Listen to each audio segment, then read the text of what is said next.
안녕하세요. 김호준입니다. 그날 바다는 세월호 침몰 원인에 대한 추적 다큐멘터리입니다. 사라진 20분, 사전의 추적, 제대로 밝혀진 것이 아무것도 없는 그날, 그날의 진실을 전합니다. 그날 바다 극장에서 뵙겠습니다. 15세 이상 관람가. 토요 스페셜 오늘은요. 김수민의 시선은요. 민주화 이후 대한민국 지방선거의 초기 역사를 짚어드립니다. 김수민이 말이죠. 서초동 감식반장 김프로는요. 이재용 삼성 부회장 말씀 자료에 삼성물산과 제일모직 합병을 요구하는 내용이 담겼습니다. 이재용을 다시 감옥에 보낼 스모킹 건이 될지 김프로가 짚어드립니다. 북섹션 오늘은요. 한국 개신교회는 왜 보수 세력의 천병이 되고 있을까? 이 문제와 관련해 최고의 전문가인 김진호 제3시대 그리스도교 연구소 연구실장을 만나보겠습니다. 잠시 후 토요 스페셜 김용민 브리핑 시작합니다.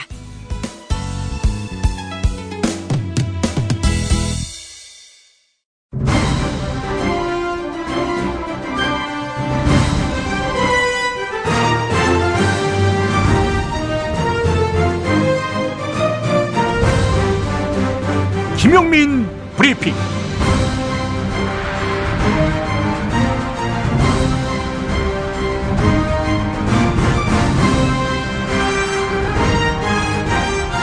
(2018년 4월 14일) 토요일입니다.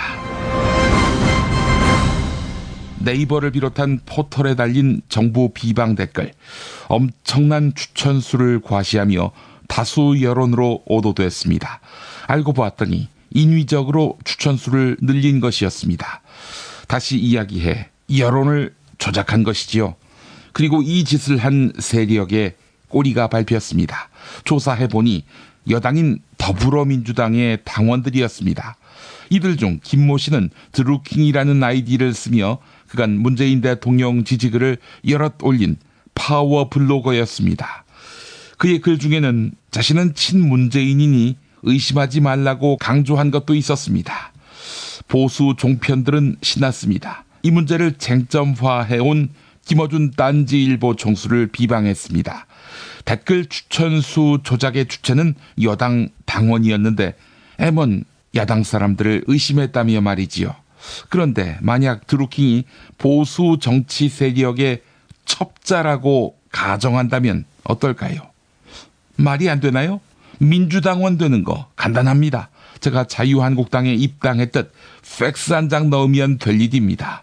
신분이나 의도를 감추는 건 일도 아니지요. 따라서 드루킹이 진성민주당원으로서 문재인 대통령 비방 댓글을 달았고 이를 몰랐던 김어준이 M1 보수정치 세력 지지자들을 의심했다는 식으로 단정하고 확신하는 것은 또한 어리석은 것입니다. 공작 세력은 언제나 공작할 대상의 옷으로 갈아입고 공작합니다. 지금은 공작 세력이 과연 없을까요? 아울러 삼성이 배후인 공작 세력은 전무할까요? 댓글 공작으로 사악한 세력이 선거 승리를 도모하던 역사, 우리는 잊을 수 없고 잊어서도 안 됩니다. 짧게 알립니다. 내일 풍류 신학의 상징 유동식 연세대 명예교수와 도올 김용옥 선생의 세기의 토크 함께해 주시기 바랍니다. 일요일 아침 10시 40분 서울 충정로 벙커원입니다. 오늘의 주요 뉴스 함께 하시죠.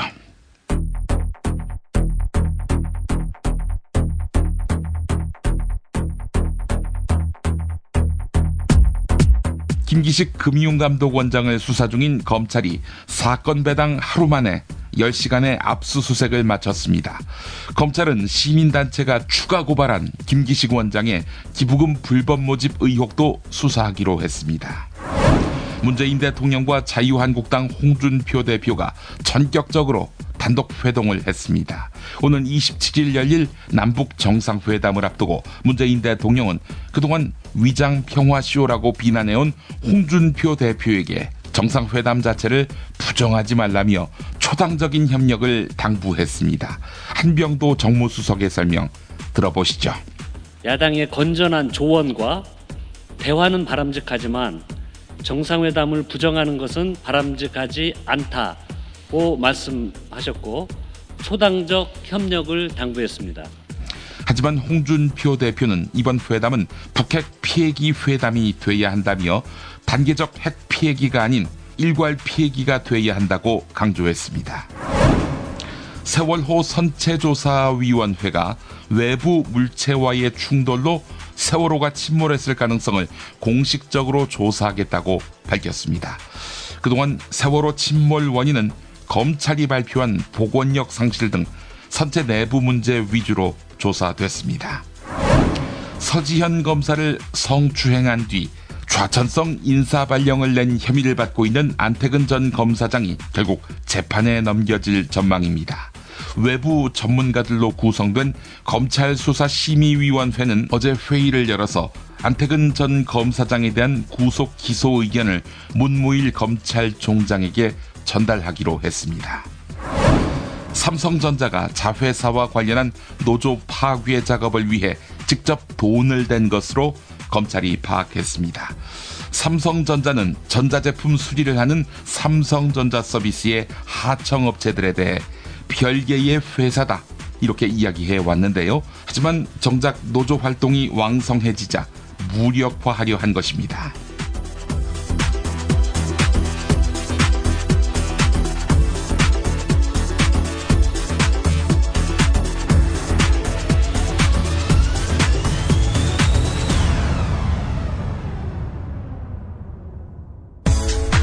운전자를 위한 꿀팁 7,000원 운전자 보험 카페. 알고 계세요? 교통사고가 나면 형사합의금, 벌금, 변호사 비용 이거 자동차 보험에서는 보장 못해요. 운전자 상해까지도 책임져드리는 7,000원 운전자 보험 카페. 버스, 택시, 트럭 등 영업용 차량 운전자를 위한 12,500원 운전자 보험 카페도 있습니다. 실손, 부모님 건강, 자녀 보험도 안내해드립니다. 02849-9730 연중 무휴라 언제든 02849-9730. 어? 그 스티커 어디서 났어? 와, 예쁜데? 이거 어디서도 못 구해. 스티커, 문구류, 캐릭터 주문 제작 전문회사 IMC 프렌즈에서 내가 주문한 대로 만든 스티커거든. 어떻게 하면 주문할 수 있어? 인터넷 홈페이지 또는 앱스토어 IMC 프렌즈에서 주문해봐. 머릿속에만 있던 나만의 캐릭터를 여러분의 눈앞에 보여주는 것, 바로 IMC 프렌즈입니다. 010-3311-5071로 전화주시거나 인터넷 검색창 또는 앱스토어에서 IMC 프렌즈를 검색해주세요. 야, 너 홍어 판다 그랬지? 팔지. 근데 홍어가 진짜 그렇게 몸에 좋아? 아니 끝내준다니까. 우리 엄마 관절염인데? 홍어. 나 숙취는? 홍어. 마누라 다이어트는? 홍어. 큰이모 뭐 변비? 홍어. 작은 형 소화불량은? 홍어. 여동생 피부? 홍어. 큰 누나 주름? 홍어. 명절 때 선물은? 홍어라니까. 근데 비싸지? 열라 싸고 열라 맛있는 홍어가 있다니까. 어디? 알싸한 홍어. 1599-6456.com 혹은 1599-6456 전화 주문도 가능합니다. 시사평론가 김수민의 시선. 김수민 시사평론가와 함께하겠습니다. 김평론가님. 네, 반갑습니다. 김수민입니다. 예, 이제 4월 14일이고요. 다음 주간도 세월호 4주기가 있게 되는데 너무나 숙연해지는 또 한 주간이 되지 않겠습니까? 그렇습니다. 어느덧 그게 4년 전의 일이 됐는데 참 그 4년 동안 아직도 세월호 문제의 진상규명이 굉장히 미진한 상황이라는 것이 한국 사회 구성원으로서 큰 반성을 스스로에게 또 필요로 하는 그런 상황이 됐습니다. 그 당시 뭐 하셨어요? 2014년 4월 16일에. 얼마 전에 그 KBS 양승동 사장에 대해서 뭐 이제 노래방에 갔다 뭐 이런 것들이 문제가 된 적이 있는데, 근데 그날 아마 많은 분들이 술 드신 분들이 계실 거예요. 예. 그날 뭐 상황과 관계없이. 저 같은 경우도 사실 그런 사람 중에 한 명이었는데, 네. 한창 선거운동을 하고 있었고, 그날 제가 잊을 수 없는 날인 것이, 그날 저한테 기분 좋은 일이 대단히 많았습니다. 뭐 선거운동하는 과정에서도 그렇고, 저를 지지해 주시는 어느 노조를 방문했던 날이기도 한데, 당시에 저를 수행해 주셨던 노동운동가이자 저희 선대 본부장이셨던 분이 운전하는 길에 현재 세월호 상황에 대해서 간략하게 좀 알려주셨어요.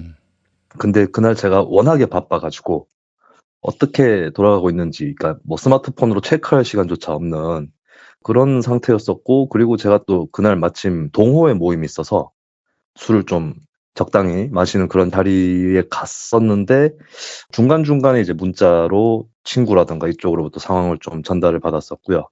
그러다가 이제 자고 일어나서 보니까 더 심각한 상황이라는 것을 또 알게 됐던, 그리고 묘하게도 그날 이후로 뭔가 저도 일이 잘 안 풀리는 그런 느낌을 또 받았었고, 공교롭게도 그로부터 4년 더 앞선 시기였죠. 2010년 지방선거 때는 또 천안함 사건이 있었기 때문에, 그렇죠.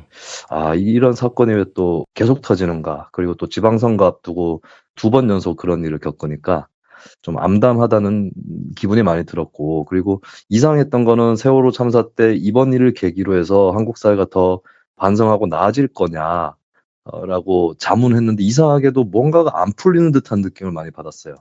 그래서 이 일이 해결되지 않고 상당히 오랜 시간을 소요하면서 한국 사회의 여러 가지 논란들을 만들어내겠다라는 좀 불길한 예감이 있었는데, 그렇게 돼버린 것 같아서 이후로도 마음이 편치가 않았죠. 뭐 하여간 그날에 어떤 일이 있었는지를 많은 분들은 기억하고 있습니다.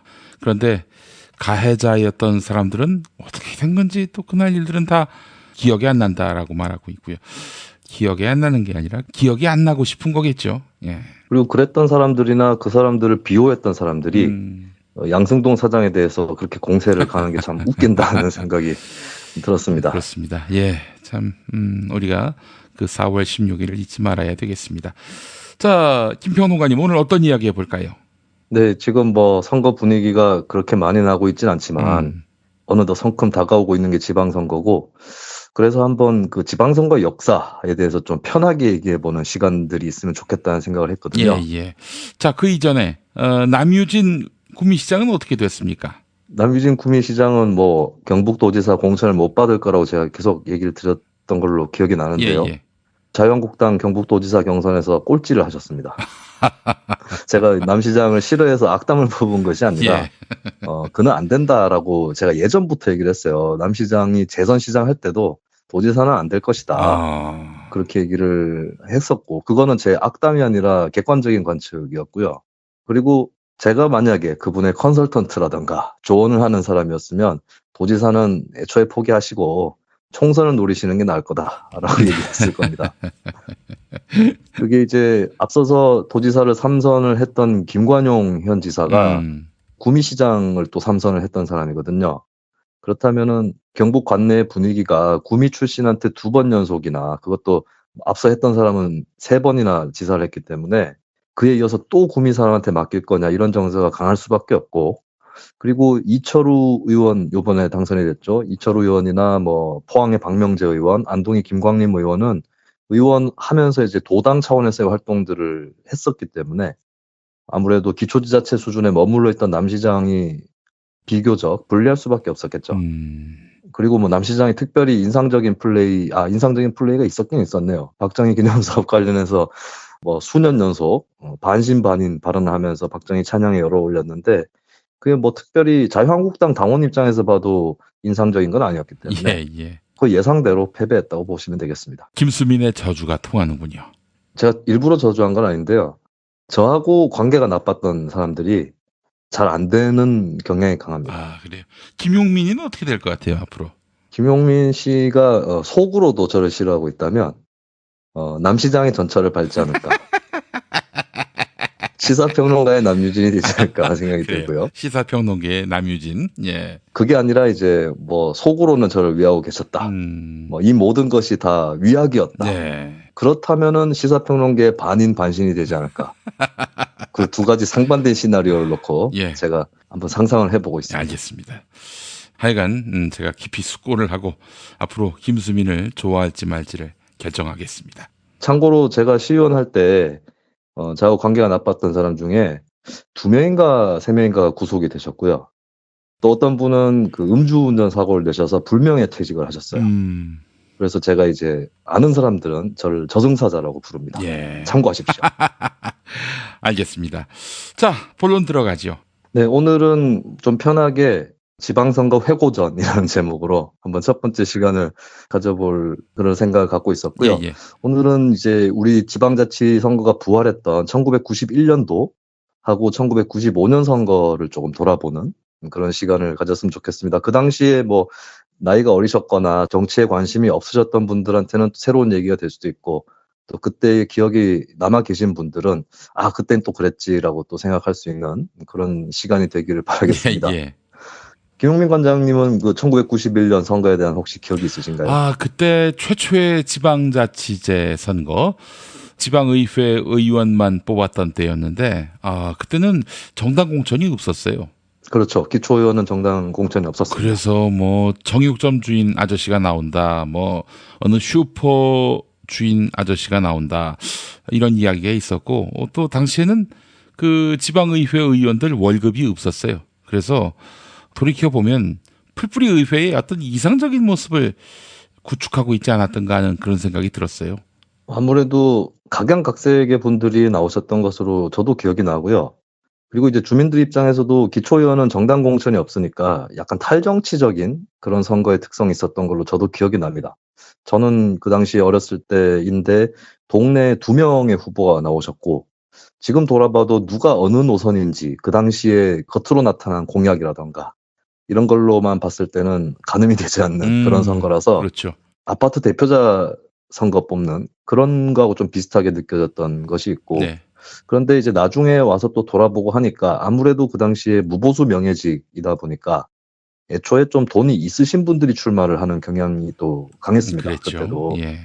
보수가 없으니까 이제 서민적인 분들은 좀 오히려 돈 써가면서 선거에 나오시기 쉽지 않은 상황이었고, 그래서 뭐 그때는 정당 공천이 없으니까 어느 당이 이겼다라고 얘기하기는 좀 어렵겠지만, 나중에 통계 자료를 찾아보니까 보수 계열, 그 당시에 민주자유당 쪽 당원인 사람들이 야당이었던 시민주연합당 쪽보다는 많이 당선된 것으로 그렇게 드러났습니다. 이게 또 공천이라는 게 정식으로 존재하지 않아도 내천이라는 방식으로 당에서 몰래 이 사람 밀자라고 해서 겉으로는 무소속 후보인데 당 조직 차원에서는 또 밀어주는 그런 경우도 있기 때문에, 이게 또 공천이라는 것이 없어지더라도 정당의 존재가 전혀 사라지는 것은 아닌 그런 선거가 됐던 것 같아요. 예. 그리고 참 외했던 것은 91년 지방선거는 역대 지방선거가 다 그랬던 것 같은데 결국에는 중앙정치, 전국정치적인 의미를 갖고 있었습니다.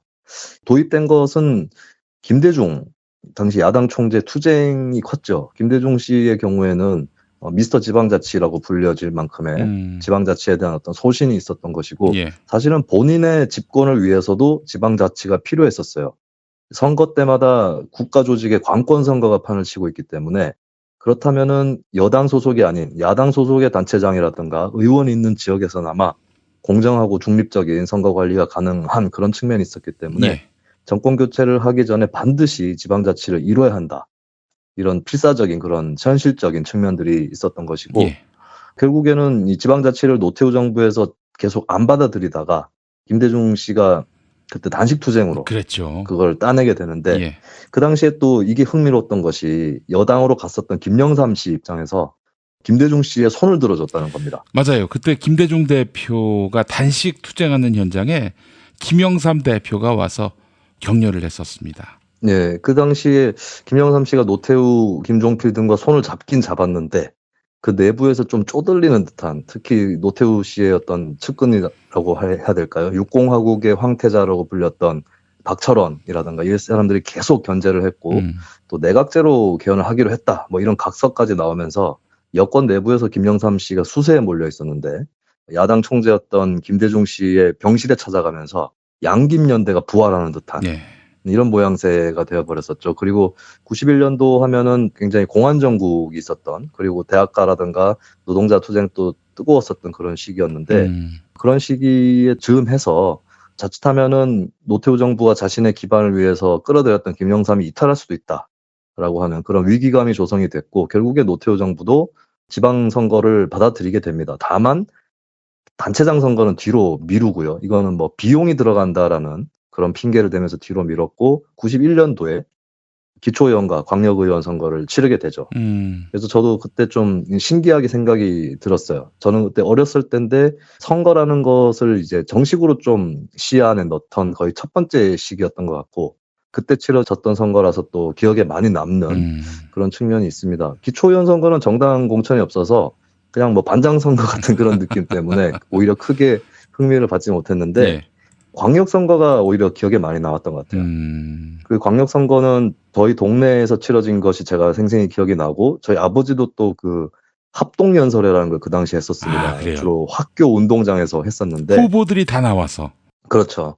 그 합동연설회 현장을 저희 아버지가 카메라로 찍어 오셨어요. 그래서 집에서 보여주시곤 했던 기억이 나고, 저희 아버지가 촬영을 하고 있는 모습이 MBC 기자의 그 카메라에 잡혀서 뉴스데스크에 나왔던 적도 있었습니다. 아, 그래요? 그래서 그때로서는 이제 가족이 TV에 잠깐이라도 나오니까 굉장히 신기한 기억이 있고요. 그 당시에 제가 참 기억이 많이 나는 게, 그때 후보가 3분이 나오셨습니다. 3분이 나오셨는데 참 전형적인 어떤 후보들이었어요. 구미라는 지역에서 보면 기호 1번이 민자당, 여당의 후보였는데, 지금 뭐 구미에 사시는 분들은 상당수가 이름을 아시는 분일 수도 있습니다. 구미에서 가장 재산이 많은 것으로 알려져 있는 분이 민자당 후보로 출마를 또 하셨고, 예.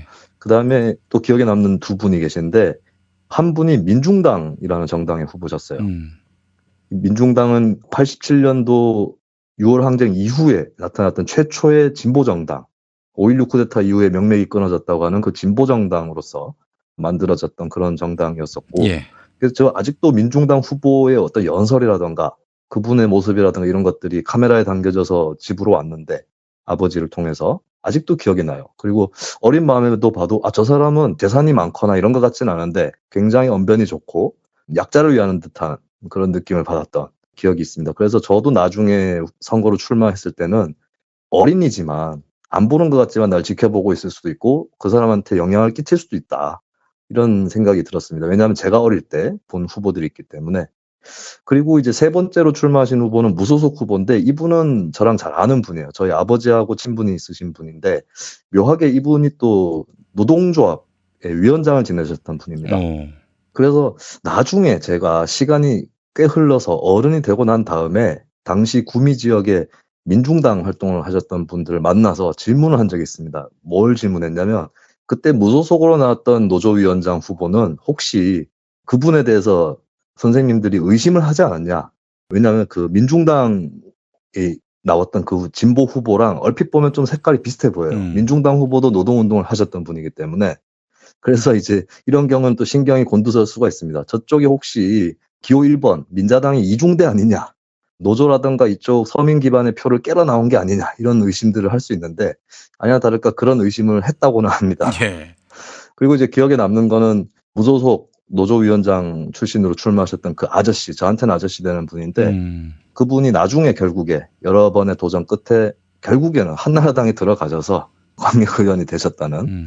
그래서 하여튼 이 3명의 대결이 그 당시에 많이 인상 깊게 남아있고, 그런 의미에서 저는 요즘 선거가 좀 재미없는 거는 합동연설회가 없어졌어요.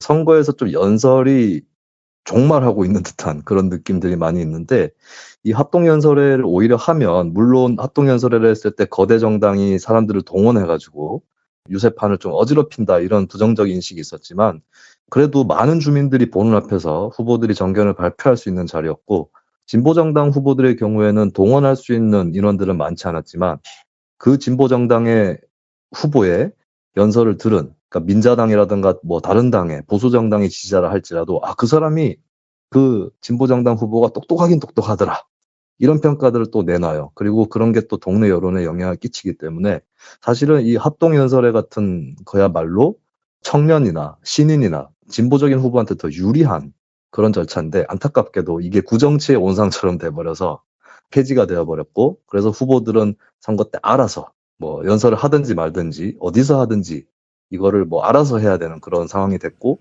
또 보면은 유심히 보신 분들 알겠지만 선거 때 연설들을 많이 하지 않습니다. 그리고 이제 나이트 삐끼처럼 명함 막 살포하는 이런 좀 탈정치적인 선거가 되어버렸어요. 예. 그래서 좀 안타까운 그런 마음이 있는데, 이게 뭐 노스텔지어일 수도 있겠는데 선거가 그때가 더 재밌었다라는 생각이 요즘에도 많이 듭니다. 예. 근데 이 91년 선거는 나중에 돌아보니까 이게 참 어마어마한 의미를 갖고 있었던 선거였더라고요. 91년도에 5월 대학가에서 5월 투쟁이 일어나게 되고 그 5월 투쟁이 사실은 여러 명의 열사가 나오는 가운데서 뭐 정원식 국무총리가 달걀새를 맞는다거나 보기에도 극단적인 사건들이 터지면서 재야운동이나 학생운동이 완전히 수세에 몰린 그런 상태에서 치러진 또 선거였던 것이고 결국에는 3당 합당으로 꾀했던 보수 대연합의 낙승으로 귀결이 되죠. 당시 기억이 나는데 그 모든 진보 민주화 세력들을 한 큐에 코너로 몬 주역이 바로 조선일보였습니다. 조선일보의 그 영향력이라고 하는 것이 실로 대단하다. 그걸 느꼈었는데 옛날이여라는 말이 절로 나올 겁니다. 조선일보의 그 노땅들은 말이죠. 그렇습니다.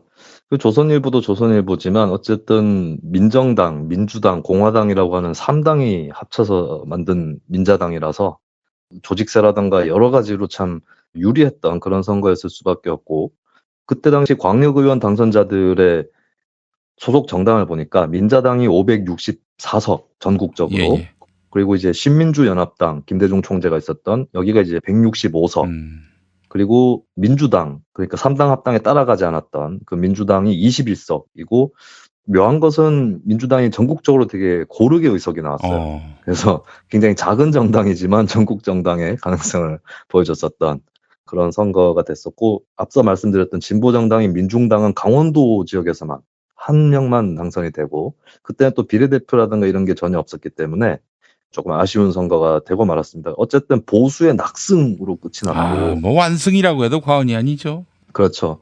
이 지방선거가 결국에는 신민주연합당과 민주당이 이대로는 안 되겠다라는 심정으로 야당 통합을 하는 그 기폭제로 또 작용을 하게 되는 것이죠.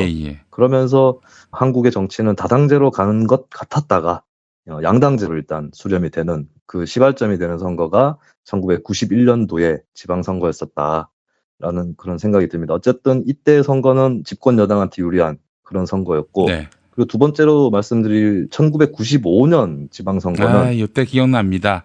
지방선거 직후에 산풍 참사가 발생하지 않았습니까? 그렇습니다. 조순시장이 그때 그래서 그 현장에서 거의 취임을 해야 했었던 그런 또 선거였었죠. 현장에서 인수인계가 됐었어요. 서울시장. 그때 그 마지막 관선 서울시장이 바로 최병렬 씨고 첫 민선 서울시장으로 조순 씨가 이제 당선이 됐었는데 산풍 붕괴 참사 현장에서 인수인계가 됐었던 거죠. 그렇습니다. 김영삼 정부 입장에서는 거의 연타를 맞은 그런 셈이 되어버렸었는데 왜냐하면 지방선거에서 김영삼 정부와 그 민주자유당이 패배를 해버렸기 때문에 그래서 중간 심판 선거가 된 첫 번째 지방선거는 1995년도에 최초로 치러졌던 동시 지방선거였던 걸로 기억이 납니다. 그때는 또 제가 한 단계 업그레이드된 중학생이었기 때문에 또 여러 가지가 기억에 남아있는데요. 그때 흥미로웠던 거는 동시 지방선거다 보니까 광역단체장 의원, 기초단체장 의원 이렇게 4명을 선출하도록 돼 있었습니다. 그래서 이게 또 만만치 않은 작업이에요. 네 분야의 선거에서 자기가 지지할 후보를 고른다는 것이 그래서 이제 기호를 따가지고 뭐 1, 2, 3, 2 뭐 이런 식으로 외워가지고 그렇게 투표장에 가시는 분들도 많이 계셨던 것으로 그렇게 기억이 나고 이 선거의 정수는 역시 서울시장과 경기도지사였던 걸로 기억이 나요.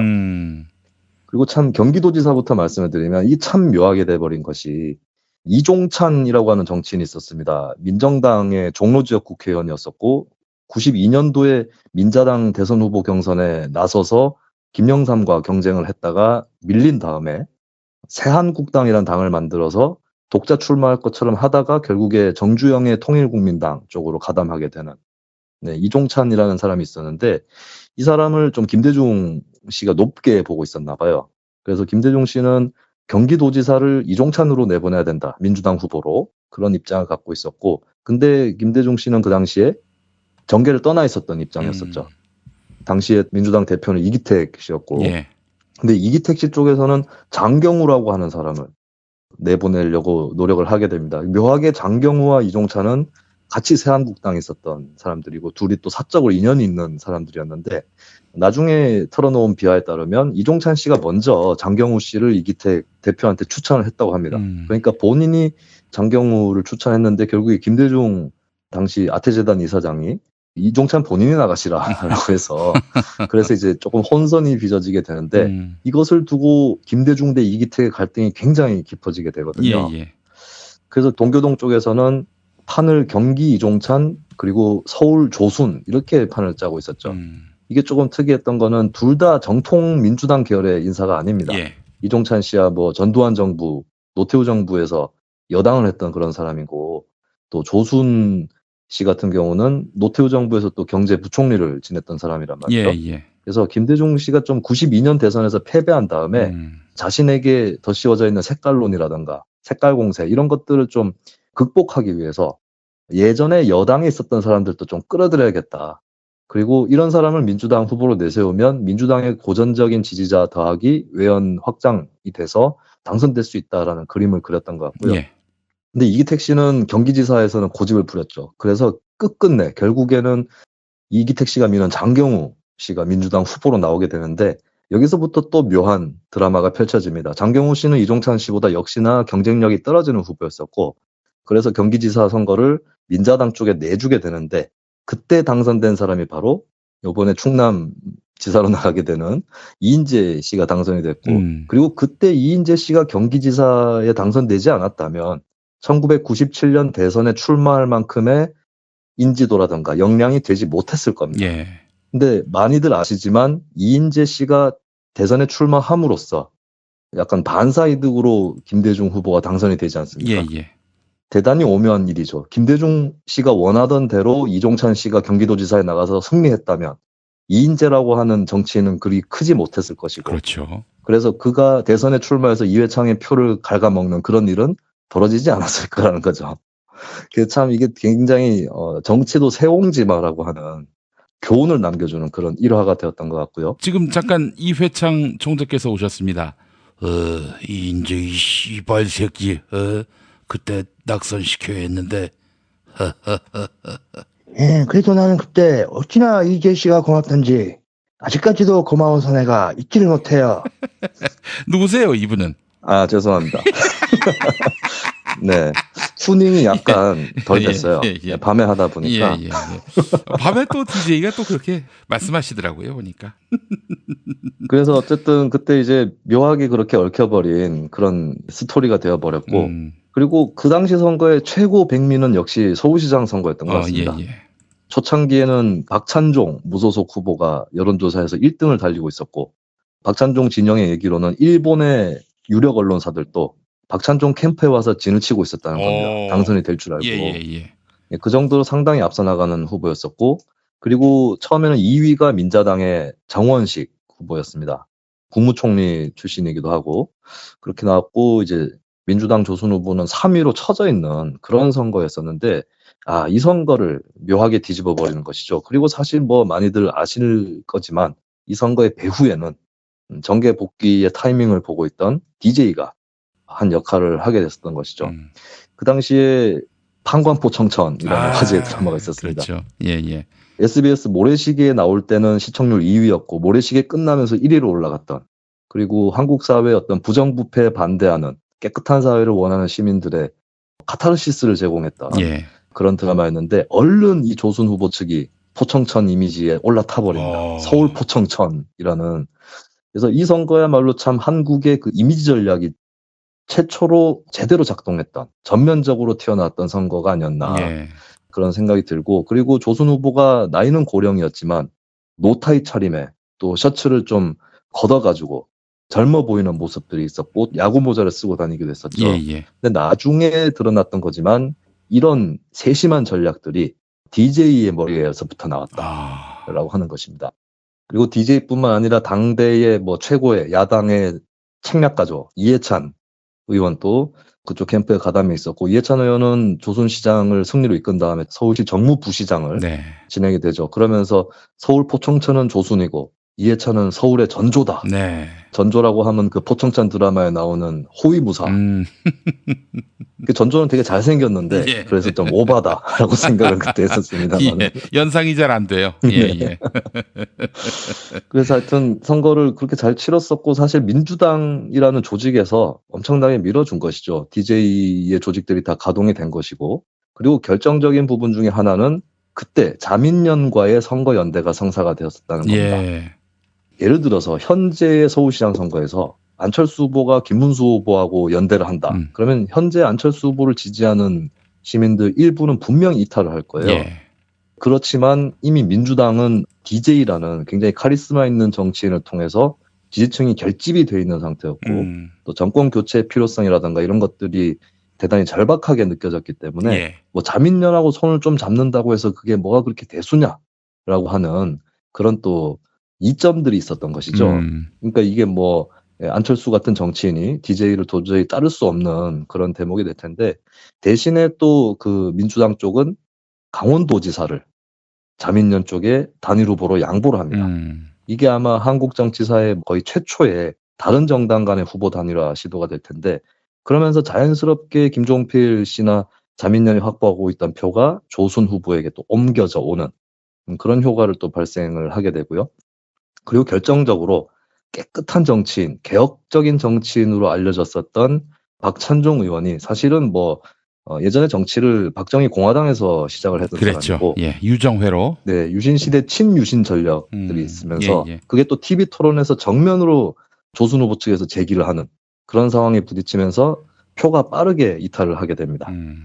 그리고 이제 그 당시에 김영삼 정부가 오만하다 이런 인식들이 시중에 파다했었기 때문에 정원식 후보는 애초에 그렇게 표를 많이 얻을 수 있는 그런 상황이 아니었었고 그래서 굉장히 드라마틱하게 3등을 달리고 있던 후보가 1등으로 치고 올라가는 그런 선거를 또 조순 후보가 만들었었죠. 예.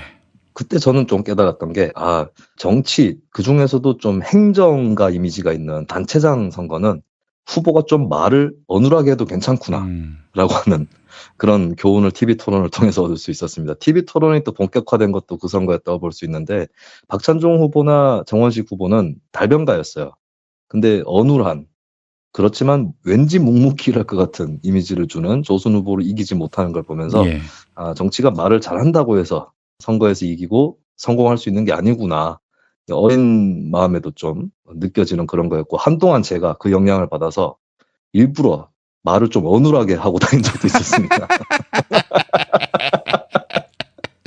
예. 그리고 막 누가 이렇게 말을 다다다다닥 하는 친구가 있으면 그걸 가지고 일부러 역으로 공격을 하는 넌 왠지 믿음이 안 간다고 이런 식으로 공격을 하는 아니 실제로 그 주요 선거 방송 토론회 때 말 잘하는 후보들이 덕본 적이 많이 없었어요. 네, 그렇습니다. 오히려 말을 잘하는 것은 평소에 좀 잘해둘 일이고 결정적일 때는 살짝 못해줄 필요가 있는 것 같아요. 예. 그리고 좀 당황하는 모습을 보여주는 것도 나쁘진 않은 것 같고 그리고 이게 나중에 일인데 1997년 대선 때 1차 TV 토론 때 DJ가 시간을 맞추기 위해서 시계를 들고 나옵니다. 손목에 거는 듯한 그 누르면 띡띡 소리 나는 그 시계를 들고 나와서 시계로 체크를 해요. 자기 시간을. 네. 근데 그 모습이 좀 어눌하면서 귀여워 보이더라고요.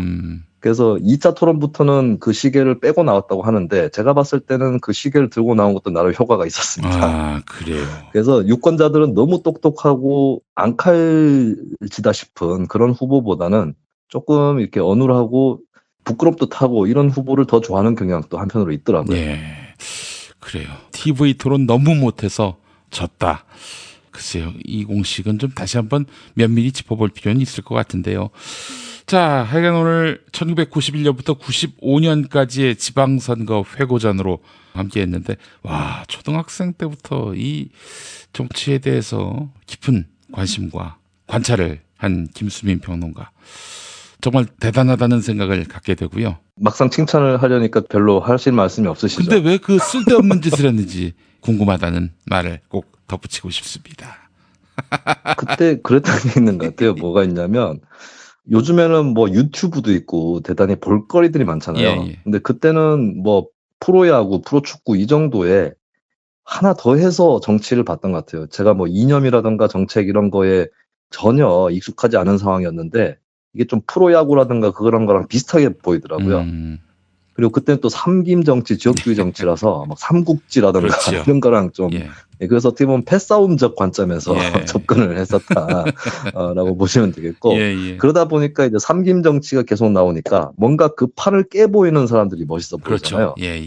그래서 제가 청소년기에 지지했던 정당이나 정치 세력이 아까 얘기 드렸던 뭐 민중당 같은 진보 정당도 있고 또 나중에 뭐 노무현, 홍성우, 장을병 뭐 이런 분들, 김원기 이런 분들이 지역주의에 도전한다라고 하면서 통합민주당이라고 해서 96년도 총선에 출마했는데 거의가 장렬하게 전사를 하셨죠. 그래서 그런 거에 왠지 로망이 느껴지는 이 대세에 우리는 순응하지 않겠다라고 덤벼드는 사람들에 대해서 그들의 진보 이념에 대한 어떤 이해가 있어서가 아니라 승부랄까요? 그런 것들이 좀 멋있어 보였었고 만약에 현재와 같은 미디어 환경이라던가 여러 가지 분야에 볼거리들이 풍부한 그런 세상을 제가 살았었다면 정치에 관심을 좀 안 가졌을 가능성도 높다고 생각합니다. 그만큼 제가 뭐 똑똑하고 그래서 관심이 있었다는 얘기가 아니라 누구도 김수민 평론가가 똑똑하다고 생각하지 않습니다. 그 뭐 김용민 씨가 그렇게 생각하는 건 제가 익히 알고 있었지만 유감스럽게도 어떤 분은 제가 똑똑하다고 생각을 하시더라고요. 어느 어머니든 다 그렇게 생각하십니다. 그럼 그 게시판에 다 저희 어머니가 댓글을 다셨나? 알겠습니다. 김수민 평론가 오늘 말씀 잘 들었고 그 당시에 노무현을 비롯한 정치인들이 낙선을 각오하고 도전했던 것 그렇게 해서 실패한 것도 일종의 자산이 됐다라는 점을 또 잊지 말아야 할 것 같습니다. 어떻게든 이기기 위해서 편법 쓰고 책략을 구사하는 정치보다는 그냥 묵묵하게 정도대로 전공법을 써가면서 국민의 기대에서 가는 정치 그런 정치가 훗날 패배를 자산으로 삼을 수 있게 해준다. 이 점을 또 느끼게 만듭니다. 네, 김수빈 평론가 수고하셨고요. 우린 또 뉴스관장에서 뵙겠습니다. 네, 다음 주에 뵙겠습니다. 골반 잡자 바로 잡자 바디로직 허리 통증 바로 잡자 바디로직 몸매 교정 바로 잡자 바디로직 자세가 좋아지는 골반 교정 타이즈 바디로직 검색창에 골반 교정 바디로직 삐딱한 남성 골반 허리에도 역시 바디로직입니다. 바디로직의 효과를 못 느끼셨다면 100% 환불해드립니다. 자세한 환불 조건은 홈페이지를 참조하세요. 하루에 2번씩은 꼭 간 것 같아요. 속이 굉장히 편해진 것 같아요. 휴지에도 하나도 안 깔끔하게 끝나더라고요. 그만 넣고 싶은데도 계속 나오더라고요. 눈 뜨니까 바로 화장실 가고 싶더라고요. 양은 감당이 안 되더라고요. 너무 많아가지고.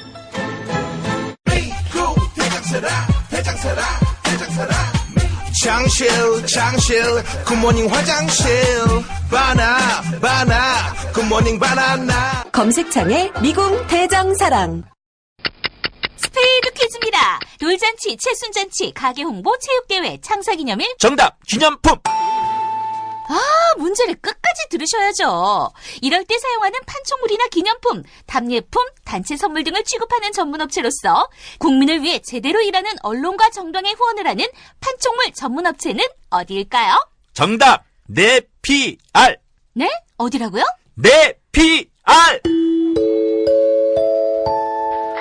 네, 정답입니다. 판촉물이나 단체 선물이 필요할 때 이왕이면 우리 편 회사 네피아를 찾아주세요. 인터넷 검색창에 네피아를 치시거나 032-519-4800으로 전화주시면 친절하게 상담해드립니다. 그런데 상품은 뭔가요? 네피아를 가서 고르세요. 3만 가지가 넘는 물품이 있어요. 서초동 감식반장 김프로.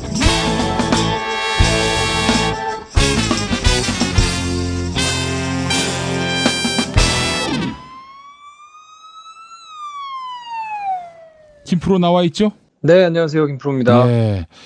자, 지난 한 주간 동안 참 많은 일들이 있었는데 저는 사실 가장 주목됐던 것이 김기식 금융감독원장 관련한 그런 이슈가 아니었나 싶습니다. 일단 문재인 대통령이 어제 불법이 있으면 김기식 금융감독원장 날리겠다 이랬어요. 뭐 불법이면 그거는 뭐 말할 것도 없겠죠. 근데 도덕적으로도 문제가 있다고 판단이 되면 사퇴시키겠다라고 이제 선을 그었거든요. 선관위에서 이제 뭐 유권 해석을 하고 있고 바른미래당이나 자유한국당에서 검찰에다가 고발장을 제출했기 때문에 제3자의 판단을 지금 받아야 하는 상황이 실제로 됐거든요. 제가 어제 만난 야당 그래서 인사들도 지금 정도의 논란이 계속 대통령 그냥 메시지를 듣고 된다면 이거는 뭐 김기식을 끝까지 끌어안겠다는 해도 되지 얘기다라고 않겠느냐. 단정하더라고요. 그 당시에 다시 이야기해서 국회에서 법률적으로 보자면 김기식에게 관행처럼 문책할 이루어진 사유가 없다. 것들이 이런 많이 얘기입니다. 있었기 때문에 그냥 통상의 관행적인 수준이었다고 한다면 지금 정도 논란이 된 것은 그냥 안고 가겠다. 근데 여기서 만약에 조금이라도 문제가 더 불거지거나 아니면 몰랐던 내용이 더 드러난다거나 지금 선관이나 검찰이나 다른 곳에서 제3자가 이제 판단을 했을 때 이거는 조금 문제가 있다라는 것으로 드러난다고 하면 그러면 이제 정치적인 부담을 굉장히 안게 되는 셈이기 때문에 그런 경우라면 아마 계속 가져가기는 조금 힘들지 않을까 싶은 생각은 드는데요. 예. 어쨌든 판단은 하기는 할 거예요. 자유한국당이나 바른미래당이 검찰에다가 고발장을 제출한 것도 보면 뇌물수수 혐의로 처벌을 해달라고 제출을 했거든요. 뇌물수수 혐의는 이제 직무 관련성이 있느냐, 그러니까 대가성이 있느냐, 이제 그게 가장 이제 중요하게 보일 텐데, 그럼 명확한 연결고리가 나와야 될 거거든요. 예. 정치적으로나 뭐 도의상으로나 이런 걸로는 조금 모양새가 궁색하게 됐죠. 예. 그거에 대해서는 실망했다라는 표현을 하는 사람들도 상당 부분 많고, 근데 그게 법적으로 문제가 되느냐는 조금 별개의 문제거든요. 그러니까 법적으로는 새로운 팩트가 드러나지 않으면 그냥 가겠다라는 사인으로 이제 읽히는 거예요. 그래서 지금 말씀하신 대로 뭐 다른 사람들도 이거는 그냥 가져간다는 사인 아니냐라고 읽는 게 이제 그런 차원에서 해석을 한다고 보면 되고요. 김기식 원장에 한해서 도덕적으로 큰 문제가 있나. 그러니까 다른 평균의 의원들보다도 지탄받을 일들이 많을 경우 김기식 원장에게 대통령이 직접 메시지를 이제 낼 때는 법적으로 다 판단을 받았다고 봐야 되겠죠. 근데 이제 그럼에도 불구하고 밝혀지지 않은 것들이 또 있을 수도 있거든요. 그런 것들이 나온다면 그만두게 하겠습니다. 근데 지금 같으면 그냥 데리고 가겠습니다. 라는 메시지로 읽는 것이 상식적이지 않나 그렇게 보입니다. 예, 알겠습니다. 자, 그나저나 박근혜 씨가 항소를 제기하지 않은 모양이죠? 그러니까 항소 기한이 13일까지인데 항소를 본인은 포기했어요. 근데 포기를 하려면 그냥 깔끔하게 아무도 안 하고 그냥 포기를 하면 되거든요. 예. 근데 요건은 갖춘 셈이 되는 거예요. 근데 어쨌든 본인은 1심 재판 자체를 보이콧했단 말이에요. 근데 불안하기는 한 거죠. 그냥 1심 항소를 받아들이면 자기들이 인정을 한 셈이 되니까 본인은 가만히 있는 전략을 취하면서 예. 법적으로 요건을 갖춘 동생이 항소장을 제출하고 예. 그러면서 뭔가 밖으로 보기에는 울부짖고 있구나라는 모양새만 취하려고 지금 그렇게 했다고 받아들여야 될 거거든요. 김프로 보기에는 박근영하고 박근혜가 나름대로 뭔가 조율을 마치고 박근영이 액션에 들어간 거다. 박근영이 액션에 들어간 거다. 이렇게 보는 겁니까? 그렇지는 않고 두 사람이 뭐 긴밀하게 소통을 했을 가능성은 제가 보기엔 적어 보이고요. 아마 유영하 변호사가 중간에서 이런저런 꾀를 내지 않았을까 싶은 생각은 들거든요. 근데 그 수가 매우 낮은 거죠. 여담으로 유영하 변호사 실력 있습니까? 그때도 말씀드렸지만 여러모로 검증이 된 게 별로 없는 분이라고 봐야 돼요. 왜냐하면 검사를 하다가 예. 아주 초년병 때 이렇게 나이트클럽에서 뭘 받은 게 문제가 돼가지고 이제 그만뒀단 말이에요. 그리고 나서는 예. 변호사 활동을 했는데 뭐 로펌도 세우고 뭐 했습니다만 굉장히 법리적으로 뭔가를 날린 사건이 있느냐? 그렇지도 않거든요. 예. 그러니까 그렇게 있다가 정계 입문을 이제 박근혜 전 대통령 주변에서 이제 하면서 공천 받으려고 그렇게 노력했는데 그것도 마음대로 잘 안 돼가지고 떨어지기도 하고 의원 한번 해보지 못하고 주변에서 의원이 되고 싶어가지고 뱅뱅뱅 맴돌기만 했거든요. 그러니까 제대로 뭔가를 해본 적이 없는 이런 커리어를 가지고 있어서 법리적으로 하는 거를 봐도 조금 어설픈 것 같고 정치적으로 정무적인 판단을 옆에서 돕는 거를 봐도 저게 뭔가 싶은 그런 생각이 들어서 이런 사람이 가장 측근에서 지근거리에서 뭐 법적으로나 정치적으로나 보좌를 하고 있다는 거를 보면 매우 안타깝다고 봐야 되겠죠. 본인이 또 이렇게 얘기하고 제가 얼버무리고 지나가면 이렇게 제목 뽑아가지고 쓰려고 그러죠. 그렇죠. 예, 김프로가 예언해가지고. 네. 예. 김을 좀 빠지게 하는 말씀일 수 있는데. 자, 그럼 편집해야겠네요.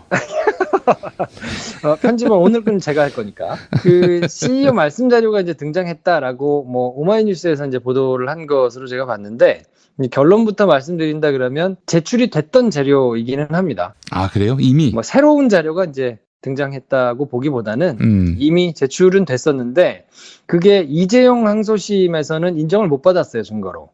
그리고 나머지 이제 최순실, 박근혜, 안종범 이런 사람들에서는 이제 증거로 채택이 됐었거든요. 그래서 이게 판단이 좀 엇갈려 있는 상황이거든요. 예. 굉장히 복잡합니다만 삼성 재판과 관련해서는 그냥 두 가지로 간단하게 이해를 하시면 될 것 같아요. 그러니까 경영권 승계가 있었느냐, 그래서 경영권을 승계하려고 돈을 주고받고 뭔가를 주고받고 이렇게 했었느냐, 그거는 제3자 뇌물죄라고 해가지고 박근혜는 가만히 앉아 계시고 최순실이 돈을 받았다는 거거든요. 예. 그럼 제3자가 뇌물을 수수한 게 되니까 그 제3자 뇌물 수수가 되는데 이렇게 되려면 뇌물죄하고 똑같이 뭐가 입증이 돼야 되냐면 대가관계, 그러니까 명시적이나 묵시적이나 청탁이 명확하게 있었느냐 이게 이제 돼야 되는데 예. 그 청탁의 내용이 경영권을 승계하는 이 작업이라는 얘기인 거거든요. 모두 다 인정이 안 됐어요. 그러니까 이거는 이재용은 2심까지 했으니까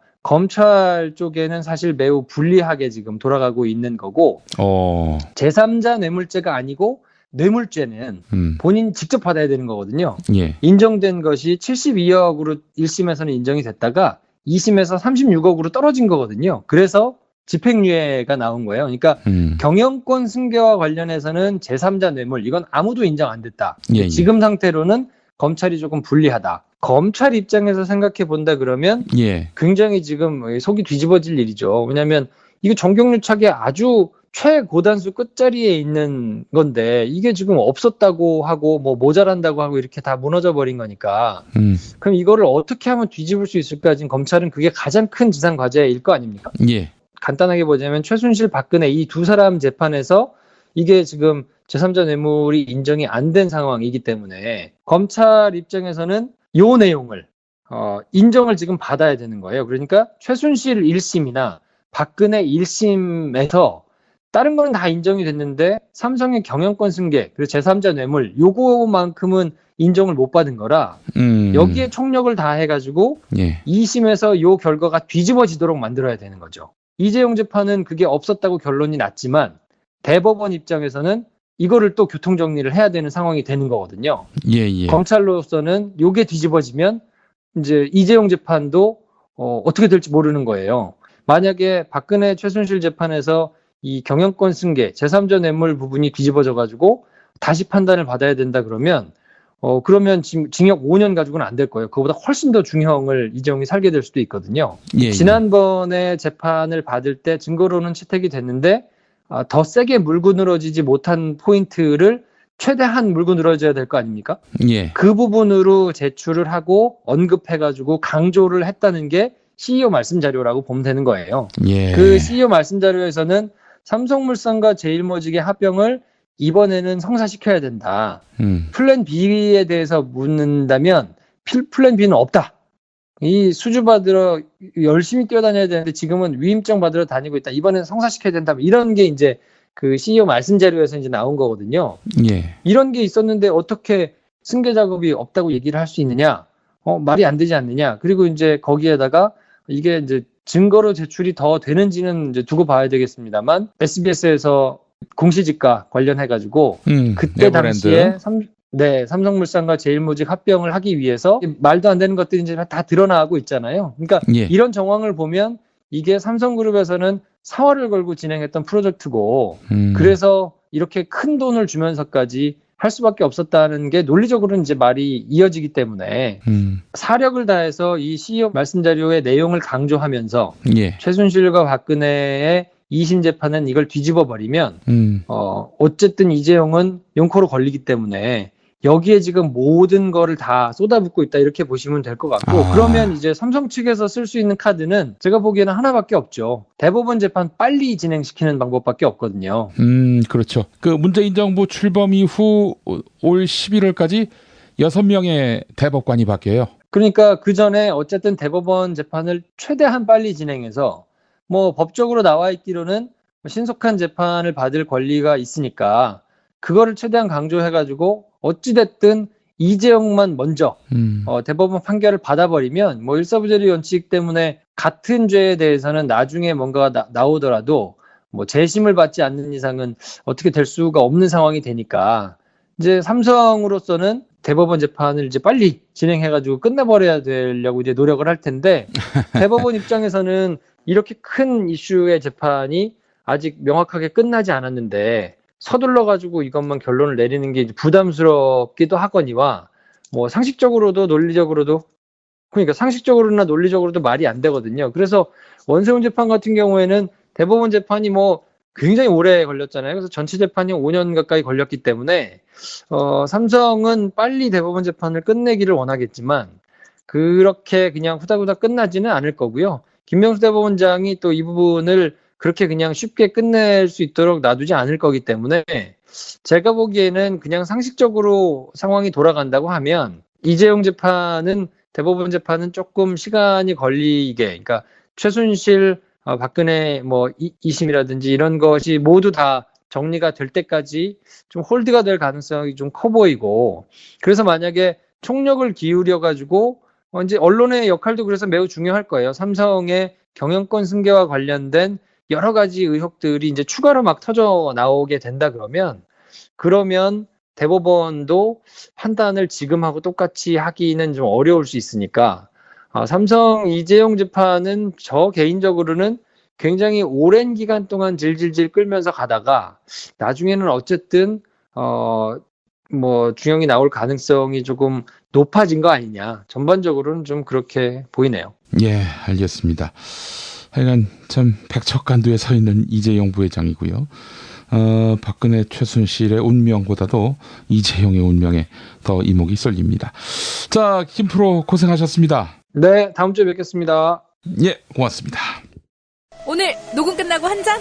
술 끊는다며. 새해가 되면 술 끊겠다는 결심들 많이 하시는데요. 네. 쓸데없는 짓 하지 마시고요. 네, 술 친구미 있잖아요. 아니 다들 술자리만 있으면 오라고 난리잖아. 술친금 들고 가야지. 술친금을 그렇게 퍼주니까 부르지. 술친금이 있어야 술자리가 오래 간단 말이야. 내 친구들이 전부 다 술친금 인정했어. 오빠도 한 잔 콜? 그렇다면 가지야. 네이버에 술친금을 검색하세요. 멀쩡합니다 진짜. 안녕하세요. 김호준입니다. 그날 바다는 세월호 침몰 원인에 대한 추적 다큐멘터리입니다. 단 하나의 배가 단 하나의 행적으로 움직여서 단 한 번의 사고가 났는데 각기 다른 항해 정보가 존재하는 건 있을 수 없는 일입니다. 사라진 20분 4년의 추적. 제대로 밝혀진 것이 아무것도 없는 그날, 그 바다의 진실을 전합니다. 그날 바다 극장에서 뵙겠습니다. 15세 이상 관람가. 충남 금산의 넓은 인삼밭.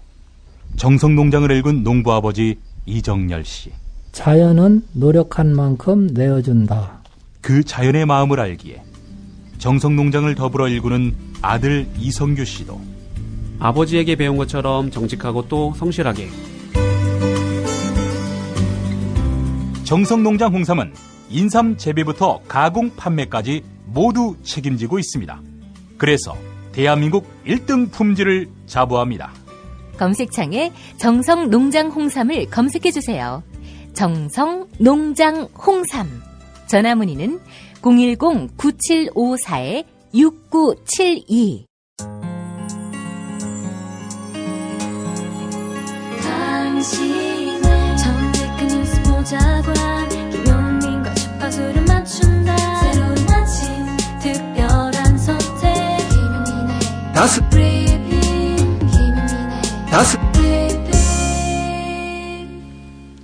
오늘 다스 브리핑은 지난 월요일에 있었던 나의 MB 재산 답사기 북 콘서트 실황 일부를 보내드리겠습니다. 이 책의 공저자는 MB 등 전직 대통령의 은닉 자산을 찾으러 다닌 안원구 전 대구국세청장입니다. 그 현장으로 여러분을 안내합니다. 플랜다스에게 그동안 전에 한 150억 정도가 모였었는데 잘 안 됐고 새로 지금 깃발을 들고 시작을 했는데 현재 한 30억 정도밖에 모이지 않은 상태죠. 정확하게 말하면 한 33억 한 5천 정도 지금 모이고요. 예. 이 부분에 대해서는 이제 첫째는 처음에 우리가 모았다가 돌려주는 과정을 거치죠. 근데 이제 그분들은 이 회사가 망한다. 뭐 고위부도설 이런데 이제 현혹이 되었던 분들이라고 저는 생각을 하고요. 그 당시에 이제 고위부도설 이야기가 났는데 이 고위부도설이 되면 휴지 조각된다 이렇게 이제 표현을 했어요. 고위부도를 낸다 하더라도 바로 그 다음날 문 닫는 게 아닌데. 그렇죠. 문 닫는 것도 아니고 실제로 또 고위부도가 된다 하더라도 정산이라는 절차를 거치지 않습니까? 아예 재산이 없는 게 아니니까. 그 재산을 보니까 아까 한 3천억 정도가 있었잖아요. 그리고 또 빼돌렸을 것으로 추정되는 돈이 한 3천억이 됐죠. 그러면 순자산으로 봤을 때도 딱 이게 부도가 나서 정산을 한다고 보더라도 어떻게 되죠? 이 3천억을 다 찾으면은 6천억이 되기 때문에 주식 평가가 3%가 150억이 아니라 한 뭐 300억 정도가 되는 거죠. 그러니까 3%가 300억 정도 될 정도로 이 가치가 있게 되는 것이다. 그러니까 실제로 지금 3%가 100억으로 지금 평가를 되는데 그러니까 결과적으로 한 주당 100만 원이라고 보면 이게 3천억이 다시 들어와가지고 다 찾아내가 돈을 들려면은 200만 원짜리가 되는 것이에요. 그래도 그러니까 휴지 조각 된다는 것은 전혀 아니다는 거죠. 왜냐하면 순자산이 그만큼 있으니까. 그리고 회사는 런닝을 하는 그러니까 운영이 잘 되는 회사는 회사를 순자산 가치로 평가 안 하죠.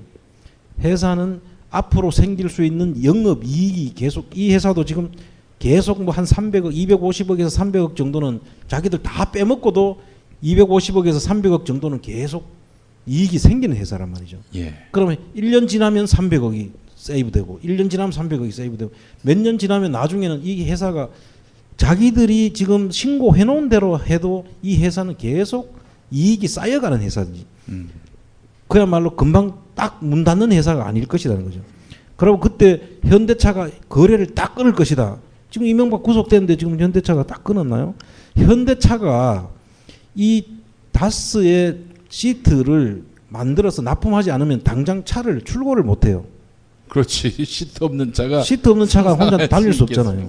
예. 그래서 그렇게 이야기하는 사람들은 이 경제 현상을 전혀 이해를 못하는 사람들이다. 예. 이게 부도가 날 수도 있겠죠. 천재지변으로 뭐 지진이 나고 해서 만약 회사가 아예 뭐 못한다 예를 들면 그러면은 그때도 돈이 3천억이라는 돈이 있잖아요.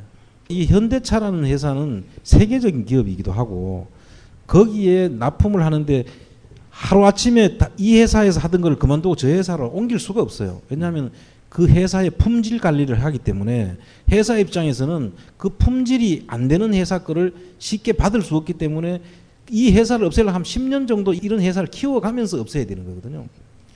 그래서 그 내용을 모르고 당장 이게 현재 이게 부도가 나면 그 부도도 날 수 없는 게 흑자 부도라는 게 있거든요. 회사가 그만큼 남아 있는 돈이 있는데 왜 부도가 나겠습니까? 그러고 부도를 내면 현대차가 가만히 있질 않아요. 이런 회사를 살려야 자기 차를 팔 수 있으니까. 그렇죠. 그래서 이런 아주 그 비정상적인 경우에만 가능한 그를 전제로 해서 휴지 조각 된다라고 하는 것도 그 말도 맞지 않고 휴지 조각은 아니라 주당 100만 원 정도의 가치는 유지됐던 주식이다. 최악의 경우에. 예.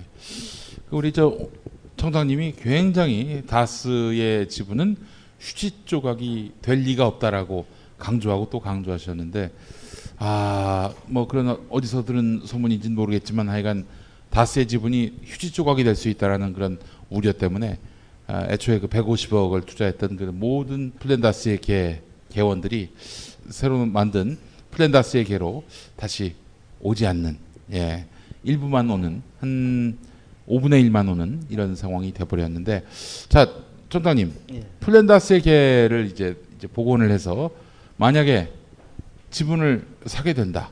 네. 무슨 일을 할 수가 있는 겁니까? 아니 뭐 MB는 뭐 구속됐고 다스의 주인이 MB로 다 드러난 마당에 굳이 이걸 왜 사는가? 이렇게 또 의문을 제기하는 분들이 있으니까요. 이제 첫째 우리 자본시장법 앞장으로 좀 넘겨주시죠. 예. 자본시장과 금융투자업에 관한 법률에 의하면은 여기 할 수 있는 일이 많다. 첫째는 우리가 주식 3%를 가지고 있으면은 임시 주총을 청구를 할 수 있어요. 우리 임시 주총 열자 하면은 열어줘야 됩니다. 그리고 임시 주총 연다고 우리가 다 이길 수는 있지는 않아요. 네.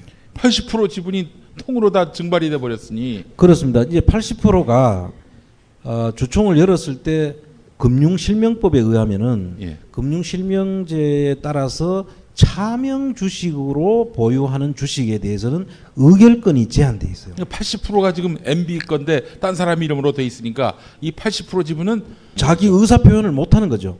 그러니까 실질적으로 주총에 있다 하더라도 의결권이 제한되기 때문에 전혀 자기 권리를 주장을 못 하는, 그러니까 아까 이야기했듯이 20%를 가지고 있는 기획재정부가 주인인데 이 기획재정부는 주식을 빨리 팔아가지고 세금으로 거두는 것, 거기에만 관심이 있는 사람들이에요. 이 회사를 이사들이 제대로 경영을 하거나 이런 쪽에는 관심이 없는 사람들이에요. 그러니까 그 주식에 매각을 나와 있는 3%를 사게 되면 그 일부를 사서 우리가 주주가 되면 주총을 소집해서 의결권을 80% 이명박 쪽은 의결권을 제한시키면 기획재정부에 남아있는 16%하고 우리가 합해서 이사들을 우리가 경영권을 장악할 수 있죠. 근데 만약에 나머지 한 16%를 이시영이가 어디서 현금을 구해서 자기가 사들인다. 그럴 가능성은 없습니까? 뭐 불가능한 건 아닌데요. 예. 그래 되면 이시영의 그 자금원에 대한 조사가 이제 또 이루어지겠죠. 어떻게 해서 그 자금을 만들었냐. 예. 지금 이시영이 통장에는 그 당시에 3천만 원밖에 없었다는데 예. 그 SM을 만드는데 1억 정도 들었다고 하고 그 뒤에 월급 받은 거 다 합했을 때 과연 그 자금원을 소명을 할 수 있을지는 이제 의문이죠. 최순실이 살 수는 있겠네. 그러니까 임시 주주총회 소집 청구권이 있고, 예. 그리고 대표 소송 제기권도 있군요. 예, 대표 소송 제기권은 이제 이런 거죠. 예를 들어서 그 당시에 경영진들이 지금 350억이 지금 비자금으로 밝혀졌지 않습니까? 예, 예. 그 밝혀진 비자금을 빠져나갈 수 있도록 해준 경영진들, 그 사람들에 대해서 당신들의 책임을 물어서 그 돈에 대해서는 우리가 손해배상 소송을 청구할 수 있습니다. 그 돈을 당신들도 책임져라. 이렇게 하는 게 이제 주주 대표 소송이라고 하죠, 보통. 이사해임 청구권은 주식회사 다스의 이사회 이사들을 이제 내쫓을 수 있는. 그렇습니다. 이거는 그 너가 제대로 회사를 정상적으로 경영하고 관리해야 될 책임이 있는 사람들인데 이 돈을 빼나가도록 했으니까 이사들을 우리가 해임해라고 할 수가 있죠. 해임 의결도 할 수 있고, 그 말은 결국 이사들을 우리가 세울 수도 있다는 얘기죠. 그렇군요. 우리 편 사람들로 다스 이사회를 구성할 수 있다. 예, 알겠습니다. 위법 행위 유지 청구권? 예, 뭐 이런 그 유지라는 것은 여기서 그쳐라는 이야기인데요. 그 위법 행위 유지 청구권이라든지 또 회계 장부 열람권이라든지 검사인 선임 연구 법정 검사인을 선임 청구할 수 있고 주주 제한권을 행사할 수도 있는데 이 모든 것들이 실질적으로 들어가서 하는 데는 저항이 만만치 않을 걸로 봐요. 그러나 이 저항을 우리 국민들의 힘으로 돌파를 할 수 있다고 저희들은 보고 있고요. 예. 이거는 하려고 하는 사람들한테만 보이는 것이요. 실제로 권한이 주어져 있기 때문에 우리가 어떤 방법이든지 이 권한을 우리 것으로 행사를 해서 바로 잡을 수 있다 하는 것이 이제 저희들 생각이고 이걸 하는 동안에 많은 문제점들이 거기서 노출이 될 거예요. 예. 그래서 그거를 우리가 3% 주식을 매입해서 하다 보면 실질적으로 그 금융실명법에 의한 차명 주식이 의결권을 제한을 해버리면 궁극적으로는 우리가 그 주인은 아니더라도 경영을 할 수 있는 이사나 이런 사람들을 우리 사람으로 넣어가지고 돈 빼나간 거 전부 다 들르게 하고 이런 일들을 계속 하는 과정에서 많은 더 문제점들도 발견할 수 있고 그 다음에 그 돈을 우리가 받으려고 하다 보면 밖에 숨겨져 해외로 빠져나가 있는 돈들이 많지 않겠습니까? 이시영으로 지금 넘겨간 것으로 추정되는 그 회사들을 따라가다 보면 이명박의 다른 돈, 예를 들면은 사자방이라고 보통 이야기하는데 4대강 사업에서 뭐가 지금 뭔가 있었을 것이다. 자원 또 외교. 롯데월드도 그냥 해주지는 않았을 것이다. 또는 자원 외교에서 엄청난 뭐 43조를 투자해가지고 13조가 지금 어디로 사라졌는데 그 돈들도 어딘가 그쪽에 뭉쳐 있을 것이다. 예. 그다음 방산업체는 아직 나오진 않았지만 방산업체도 나올 수 있다. 그 돈들은 가서는 하나로 뭉쳐지거든요. 그 저수지라고 하는 곳에서 뭉쳐져서 움직일 것이기 때문에 이것을 하는 과정에서 우리가 많은 것들을 찾아낼 수 있다. 네. 그래서 여기에 참여하고 이 정신에 그 동의를 하고 참여해 주신 분들은 우리 정말 깨어 있는 시민들이고 정말 행동하는 양심들이다. 그렇게 저는 생각을 하고 있습니다. 정말 훌륭한 분들입니다. 그러니까 쉽게 얘기해서 이시형한테 빼돌리려고 했던 그 돈도 다 환수할 수 있는 거네요. 그렇습니다. 예, 이렇게 3% 지분을 확보한다면 말이죠. 3%가 별거 아닌 것 같은데 80%가 무위로 돌아가는 상황이라면은 20%에서 3%는 굉장히 큰 돈이죠. 예, 큰 지분 분포죠. 자, 그래서 이제 플랜다스의 개가 어떤 것들을 추진하려고 하는지 그 부분도 좀 설명을 해주시죠. 그래서 이제 지금 현재는 이제 제가 설명을 플랜 다스계인데 사실은 플랜 X계 이렇게 보면 되는 거죠. 첫째 1호 그 1호가 이제 플랜 다스계입니다. 그 다스를 하고 우리가 그럼 다스 하면 다 끝나느냐? 그게 아니라는 거죠. 첫째는 그 플랜 다스계가 지금 제가 추진하려고 하는 것은 우리 보통 국민기업 이렇게 이야기하죠. 예를 들면은 포스코, 그 다음에 국민은행, KT, KTNG, 뭐 우리은행 이런 데가 보통 우리 국민기업이라고 하는데 국민기업이라는 말은 주인 없는 기업입니다. 쉽게 말하면 우리 모든 개미들의 기업이라는 이야기예요. 그러면 그 주인은 누가 되느냐? 지금 현재 주인이 계속 주인이 될 수 있어요. 논리적으로는. 무슨 이야기냐면 포스코를 예를 들면은 포스코 회장이 지금 권오준 씨가 일을 하고 있는데 그분이 자기를 추천할 수 있는 그 회장을 세울 수 있는 인사추천위원회 사회 이사들을 그 사람이 임명을 해요. 자기가 임명을 한 사람으로부터 자기가 또 임명받는. 그럼 어떻게 됩니까? 한번 주인이 되면 계속 주인이 될 수 있는 논리가 성립하는 거죠. 그런데 여러분들 생각하시기에 포스코가 어떻다고요? 포스코가 지금 엄청난 그 좋은 기업이었는데 이명박근혜 정권을 거치면서 이명박 때는 형편없는 주식을 사면서 기업을 사면서 돈을 빼냈고요. 그 형편없는 기업을 비싸게 주면서 사죠. 예를 들면 성진지호텍이라고 들어보셨죠? 지금 포스코 플랜텍이라고 되어 있는데 그런 회사를 전혀 가치가 없는 거를 6천억에 사가지고 또 2,200억을 거기다가 증자를 하고 그런데 성진지호텍의 사장이던 사람을 또 사장으로 계속 앉혀놓고 이런 짓을 합니다. 그리고 지금 현재는 계속 형편없는 기업으로 남아있죠. 그러면 포스코 돈이 다 빠져나간 거죠. 그리고 CMI하고 그 산토스 CMI하고 EPC 에쿼터스라는 아무것도 없는 기업, 그러니까 정말 껍데기 기업을 1,800억이라는 돈을 부어가지고 확보하고는 그 돈이 다 사라지죠. 이렇게 하면서 포스코에 또 리튬 강산 개발하는 것, 또 포스코에 그에서 한 그는 호주나 이런데 강산 개발한다 하면서 더 날려 먹은 돈들 다 따지면 천문학적인 숫자가 나오는데 그런 돈들을 날리고도 지금도 회장을 하고 있어요. 그러니까 실제로 다 회장을 바꾸면 정준양에서 권오준으로 갔는데 이 정준양 씨라는 사람을 그만두면서 권오준으로 바뀌었으니까 아 바뀌었구나 생각하는데 사실은 그 사람들이 다 한통속인 거예요. 그러니까 결국은 그 이사들이 자기들이 뽑아놓은 이사들로 인해서 자기들이 그 사람을 다시 뽑게 되는 국민은행도 마찬가지 KT도 마찬가지 KTNG도 마찬가지 우리은행도 마찬가지 전부 다 이런 흐름 속에 있는 거예요. 그러면 우리가 이런 기업들을 그냥 두고 봐야 되겠습니까?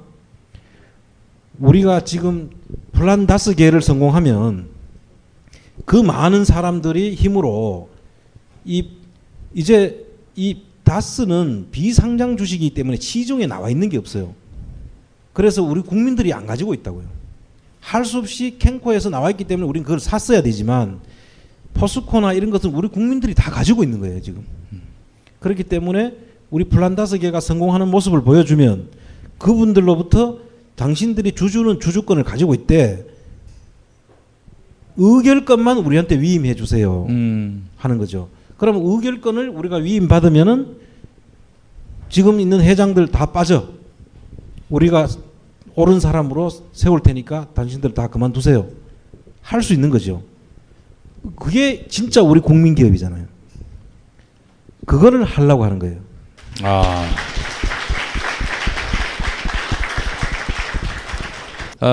그래요. 이 플란다스에게 지금 동력을 좀 새롭게 발동시킬 그런 필요가 있겠다.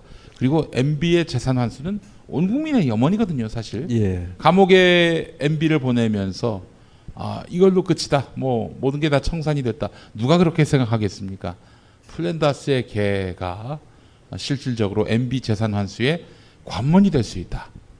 그리고 매우 중요한 그런 시금석이 될 수 있다라는 점, 네, 이런 점을 우리가 좀 깊이 인식을 해야 할 것 같습니다. 우리가 보통 이야기하기를 다스가 뭐 일반적으로 이야기하기를 뭐 3조가 되는 기업이다, 뭐 8조다, 뭐 심지어는 10조다 이렇게 이제 이야기하는 것은 그게 다 그냥 하는 말들이 아니에요, 사실은. 아까 이야기했듯이 이 정상적으로 제대로 경영을 해서 잘 굴러가면 다스라는 주식은 엄청나게 좋은 기업이에요. 이 회사 아까 빼먹지 않고 회사를 키우고 또 제대로 된 그 다른 현대차뿐만 아니라 다른 데도 납품을 할 수 있는 정도로 키우고 나면 이 회사는 앞으로 어떻게 커갈지도 모르는 회사거든요. 그런 저런 이명박 씨 소유로 우리가 남겨놓으면 안 되고 우리 정말 우리 국민의 손으로 이걸 전부 다 국민 기업이 될 수 있도록 우리가 상장을 한다든지 해서 상장을 하게 되면 지금 주식은 평가가 지금 뭐 145만 원으로 돼 있는데 이 145만 원도 사실은 어떻게 해서 나온 거냐 하면 원래 캔코에서 영업이익률에 의한 아까 표를 잠깐 돌려보시면 아까 최초에 이야기하는 제가 3천만 원 이야기한 거는 순자산 평가에 의한 순자산 가치 평가법이고요. 순자산 가치에 의한 평가법은 최악의 상태를 이야기하는 것입니다. 그리고 자본 이익률에 의한 평가는 이 매출에 따라 순이익률이 얼마로 보느냐, 자본으로 전입될 수 있는 이익률을 얼마나 환산하느냐에 따라서 엄청나게 차이가 나는 거예요. 이 캔코에서 봤는 대로 하면 최초에 얼마라고 했나 하면은 주당 333만 원짜리로 본 거예요. 최초에. 근데 이 333만 원짜리를 이게 너무 크니까 밑에 있는 상대가치 평가법이라고 하는데 제일 마지막에 유사한 기업, 다른 유사한 기업 거를 반영해서 보면 333만 원보다는 좀 작은 242만 원으로 평가하는 게 맞다라고 해서 나온 것이었어요, 처음에. 예. 근데 그 242만 원짜리가 40%를 다운이 되면서 살 사람이 없으니까 10%씩 4번을 다운이 되니까 40%가 다운이 돼서 145만 원이 된 거예요, 주당 가치가. 그렇기 때문에 실제로 우리가 캔코의 그 평가는 국가기관이 한 평가잖아요, 어쨌든. 예. 국가기관의 평가가 완전히 틀려지지 않았다면 우리는 엄청 싸게 사는 거예요. 145만 원만 해도 사실은. 333만 원까지 평가됐던 거를, 자본 이익률에 됐던 거를 242만 원으로 캔코가 낮췄고, 그걸 다시 또 살 사람이 없다고 해서 40%가 낮아진 금액이 145만 원인 거죠. 그러면 사는 즉시 캔코가 보는 영업 이익률, 자본 이익률에 의한 평가법에 보면은 한 333만 원 정도 가치가 되는 주식인 거죠. 그래서 이 주식을 사서 또 이 주식을 사면 아까 이야기했듯이 80%가 차명 주식으로 해서 자기들이 이명박 거지만 이명박은 자기의 그 권리를 행사할 수 없는, 그렇죠. 제한을 받지 않습니까? 결과적으로 그 제한을 받고 나면은 3%가 최대 주주로서의 권한을 행사할 수 있는 거예요. 기획재정부는 16%가 남겠지만 그것도 제대로 자기 권리를 행사 안 할 것이기 때문에 결과적으로 이 3%는 그냥 3%가 아니다. 실질적인 3%가 되는 거예요. 실질 주식 예상. 예. 앞으로 이제 이게 상장까지 간다면 상장 결정도 그러면은 이 3%의 지분만으로 가능합니까? 그렇죠. 이제 의사 결정을 저 사람들이 제한시켜주니까 주총에서 상장으로 저희들이 안 돼. MB는 이럴 것이 분명합니다. 예. 예를 들면은 음험한 또 MB와 가까운 사람이 이 지분을 사게 되면 어떡하냐? 실질적으로 그 당시에 그 문건에 보면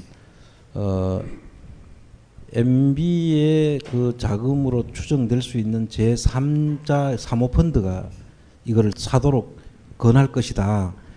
그때도 노해라 이렇게 이제 했는데 이거는 지금 공매가 나와 있잖아요. 공매가 나와 있기 때문에 검은 머리라도 사면은 저희들이 방법이 없어요, 사실은. 그래서 어쩌면 이게 그 자금이 들어올 수도 있습니다, 실제로. 그래서 그 3%를 사게 되면 우리는 지붕 쫓던 개, 닭 쫓던 개 지붕 쳐다본다. 그렇게 될 수가 있습니다. 그래서 그게 상당히 좀 우려되는 부분입니다. 예. 그 많은 분들이 또 지분을 투자하는 걸로 참여하게 된다면은 그럴 기회를 또 차단할 수도 있는 거 아닙니까? 20% 다 살 수도 있나요? 20%는 지금 한 1,450억 정도 있어야 되니까 아하하. 우리가 20%를 사기에는 지금 현재로서는 좀 부담이스럽죠. 그래서 20%를 우리가 꼭 사야 되는 거는 아니에요, 사실은. 20%까지 20% 사서 1차적으로 만약에 20%를 지금 아까 말씀하신 대로 외국에서 검은 머리 외국인이 산다. 그러면은 첫째는 그것이 국고로 들어온다는 것은 지금까지 종이잖아요. 지금 아무 돈이 아니고 지금 현재는 주식이라는 그 종인데 그게 우리나라 세금으로 편입이 되죠. 그래서 일단은 세금으로 들어오기 때문에 그거는 뭐 우리가 또 한 가지 역할을 한 거죠. 세금으로 편입될 수 있게 했다. 그런 평가는 이제 할 수 있는 것이고 다만 이제 그게 이명박의 숨겨진 재산으로 들어온다면은 그 들어오는 이제 검은 머리 외국인으로 보이는 사람을 저희들이 또 추적을 하게 되니까 그 추적하는 과정에서 이명박의 숨은 고구마 줄기를 하나 잡을 수도 있다. 그런 단서가 될 수는 있다. 이렇게 볼 수 있습니다. 예, 알겠습니다. 이상 지난 4월 9일에 있었던 나의 MB 재산 답사기 북 콘서트 실황 일부였습니다. 다이어트는 결국 먹는 게 문제다! 문제긴 하지. 매끼 식단 챙기기도 번거롭고 빼도 금세 다시 찌고. 아직도 몰라? 비타샵 다이어트를 해봐. 안 그래도 궁금했는데 어떻게 뺀 거야? 몇 개월 한 거야? 몸에는 안 나빠? 물어 뭐래. 비타샵 가봐. 같이 해. 1522-6648 혹은 비타샵을 검색해주세요. 제임스 티스푼과 함께 프리미엄 차 전문몰로 새롭게 단장한 전창걸몰에서 전하는 봄 소식. 얼었던 땅을 뚫고 올라온 새싹의 생명력을 전해주는 새싹 땅콩차. 봄날의 새콤함이 느껴지는 이집트 신의 붉은 유혹 히비스커스차. 부드럽고 따뜻한 봄바람과 같은 중국의 명차 보이차. 맑고 편안함을 선사하는 레몬 밤차. 겨울에 무거워진 나의 몸을 가볍게 해주는 레몬 마테차까지. 즐거운 소식 많은 대한민국의 봄. 새싹 땅콩차와 제임스 티스푼의 크로스오버 티파티에 함께하시죠. 전창걸몰닷컴 전화 070-8635-1288 070-8635-1288. 책 속에 우주가 녹아있다. 북섹션.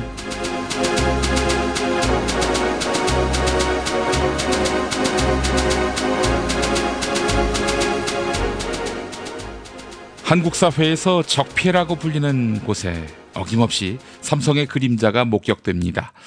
삼성에게 가려져 있지만 무시할 수 없는 또 다른 존재가 있습니다. 바로 권력지향적 교회입니다. 권력과 교회라는 책이 창비에서 나왔습니다. 제3시대 그리스도교 연구소 연구실장이며 민중신학자인 김진호 목사가 쓴 책인데요. 한국 개신교회의 수구 기득권화의 이유를 가장 정확하게 짚어내는 분이라 감히 말씀드릴 수 있겠습니다. 자, 김진호 실장님 오늘 모시겠습니다. 김진호 실장님 나와 계시죠? 네, 안녕하세요. 예, 권력과 교회라는 책. 지금 창비에서 적폐청산 시리즈의 책들을 잇따라 내고 있는데 보수교회 부분을 우리 김진호 실장님이 담당하신 것 같습니다. 네. 불명예스러운 역할이죠. 예. 실제로 우리 최강욱 변호사님 같은 경우에도 창비에서 책을 냈었죠. 권력과 검찰. 자, 그런데 우리 김진호 실장님은 권력과 교회죠? 네네. 예, 권력과 교회. 이 시리즈를 내셨습니다. 뭐 여러 가지 여쭐 게 많은데요. 이 책의 내용 핵심을 중심으로 한번 말씀 경청하겠습니다. 박근혜 씨 탄핵 국면에서 아스팔트 보수라는 말이 떠올랐는데요. 한국 보수 개신교회가 원조가 아니었을까 하는 생각이 듭니다. 참여정부 때 대형 교회가 대형 버스를 이용해서 신자들을 동원해서 서울 광장을 가득 메우면서 성조기를 흔들고 그리고 인공기 불태우고 그리고 목사들은 반정부 구호를 외쳐대고요. 실장님, 한국 보수 개신교회가 거리로 나오게 된 이유 어떻게 진단하고 계십니까? 한국 개신교 보수주의가 아주 맹위를 떨치던 시기는 참여정부를 거치면서 이명박 정부 때 아주 맹위를 떨쳤죠. 예. 아마 한국 역사상 개신교 보수주의가 가장 잘 결속된 형태로 나타났던 것은 이명박 정부 때가 아닌가 싶어요. 예. 그런데 이제 박근혜 정부 때 많이 그런 것들이 약화되었고 박근혜 정부 말기를 지나면서 개신교 보수주의는 좀 심각하게 분화되는 양상을 띄었어요. 제가 보기엔 이제 세 그룹 정도로 분화되고 있는 것 같은데요. 예. 하나는 이제 한국 사회가 개신교를 떠올릴 때 가장 많이 주목하는 개신교 극우주의가 있고요. 예. 또 하나는 저는 제가 주목하고 한국 사회에 굉장히 주목해야 될 보수적 개신교가 이제 두 번째인데 아직 정체가 모호하다는 점에서 나머지 보수 얘기할 수 있을 것 같고요. 예. 그중에서 저는 특히 이제 웰빙 보수 뭐 이런 말들을 쓰는데요. 그리고 이제 세 번째는 보수라고 할 수는 없고 보수주의에서 이탈한 개혁 세력들이 있어요. 예. 이 세 그룹들이 한국 개신교 보수주의 세 가지 양상인 것 같은데요. 특히 이제 아스팔트 보수라는 말씀은 이제 개신교 극우주의와 관련돼 있는 것 같아요. 그런데 이제 이 거리로 나온 극우 세력화된 개신교는 대체적으로 한 네 그룹 정도가 나뉘어서 생각할 수 있을 것 같거든요. 하나는 이제 극우적 정치 세력으로 주체화되어 있는 일부 목사들입니다. 예. 다수는 아닌 것 같아요. 예. 그리고 두 번째는 젊은 개신교도들인데 극우 개신교 NGO들과 관련되어 있는 개신교 그룹들이 있고요. 예. 세 번째는 이제 광신도라고 할 수 있는 그룹들인데요. 대중 신비주의적인 신자들, 대체적으로 노령화된 분들이고 학력이나 뭐 이런 것도 매우 낮고 가족에서나 교회에서조차도 껄끄러워하는 사람들인 경우가 많아요. 그리고 이제 네 번째 그룹이 일부 탈북자 그리스도인들인데요. 예. 근데 이제 이런 극우화된 개신교도들은 점차적으로 세력이 약화돼 가고 있는 것처럼 보입니다. 또 그만큼 그들의 저항은 굉장히 맹렬해지는 것 같고요. 그래서 한국 사회가 이들을 주목해야 되지만 이들만 보면 개신교를 다 보는 데는 실패할 것 같다는 우려가 좀 듭니다. 그렇다면은 정치적 지향이 보수적인 이 기독교인들, 이들 외에도 새로운 부류의 기독교인들이 있다, 이런 말씀입니까? 개신교가 그 안에 뭐 굉장히 많은 요소들이 있지만 그런 것들이 잘 안 나타나고 있다가 이명박 정부를 거치고 박근혜 정부를 거치면서 분화되고 있는데요. 예. 제가 보기에 이제 이 분화되는 보수 중에 주목할 것은 뭐 우리 고소영이나 삼위자나 뭐 이런 말에서 나오는 것처럼 예. 어떻게 보면 매우 나이스해 보이고 거리에서 그렇게 외치지 않아도 되는 그런 보수들이 있어요. 그것은 이제 왜 그렇게 됐냐면 한국 개신교가 60년에서 90년 사이가 일종의 한국 개신교 대부흥기인데요. 그 대부흥기를 거치면서 한국 교회는 전체적으로 대형교회 패러다임이 지배적이 됐어요. 그러니까 성장지상주의적 교회가 됐다는 얘기고요. 그렇게 대형교회가 한 900개쯤 되거든요. 근데 전체 교회의 수와 대비하면 한 1.7% 미만인데요. 그런데 이제 이 대형교회들이 특히 80년대 한 중반 이후에는 주로 강남, 강동, 분당 지역에 집중적으로 등장해요. 맞습니다. 예. 그러니까 이제 계층적으로 중상층이 몰려 있고 자산 상태나 교육 수준이 매우 높고 이제 이런 분들이 매주 적어도 한 번씩은 공식 모임을 갖는 전체 교회 한 80%가 매주 참석을 하거든요. 예, 예. 그다음에 이제 비공식 모임도 굉장히 많아요. 그리고 그들이 만나는 기간이 10년, 20년, 심지어는 어머니 뱃속에서부터 만나잖아요. 수십 년 동안 그런 만남을 유지하는 그러니까 특정 계층의 사람들이 계속 서로 엮이면서 만나는 장소가 교회라는 것이죠. 네. 그래서 이런 교회는 주로 거대한 파워 엘리트들의 생산 공장이고요. 그 속에서 결혼 시장, 취업 시장, 사업을 위한 인맥 풀들이 만들어져요. 그러니까 이분들은 거리에서 데모를 할 만큼의 그 여유 없는 사람들이 아니거든요. 그리고 우리 사회에 권력을 만들어낼 때 가장 중요한 역할을 하고 있는 이들이죠.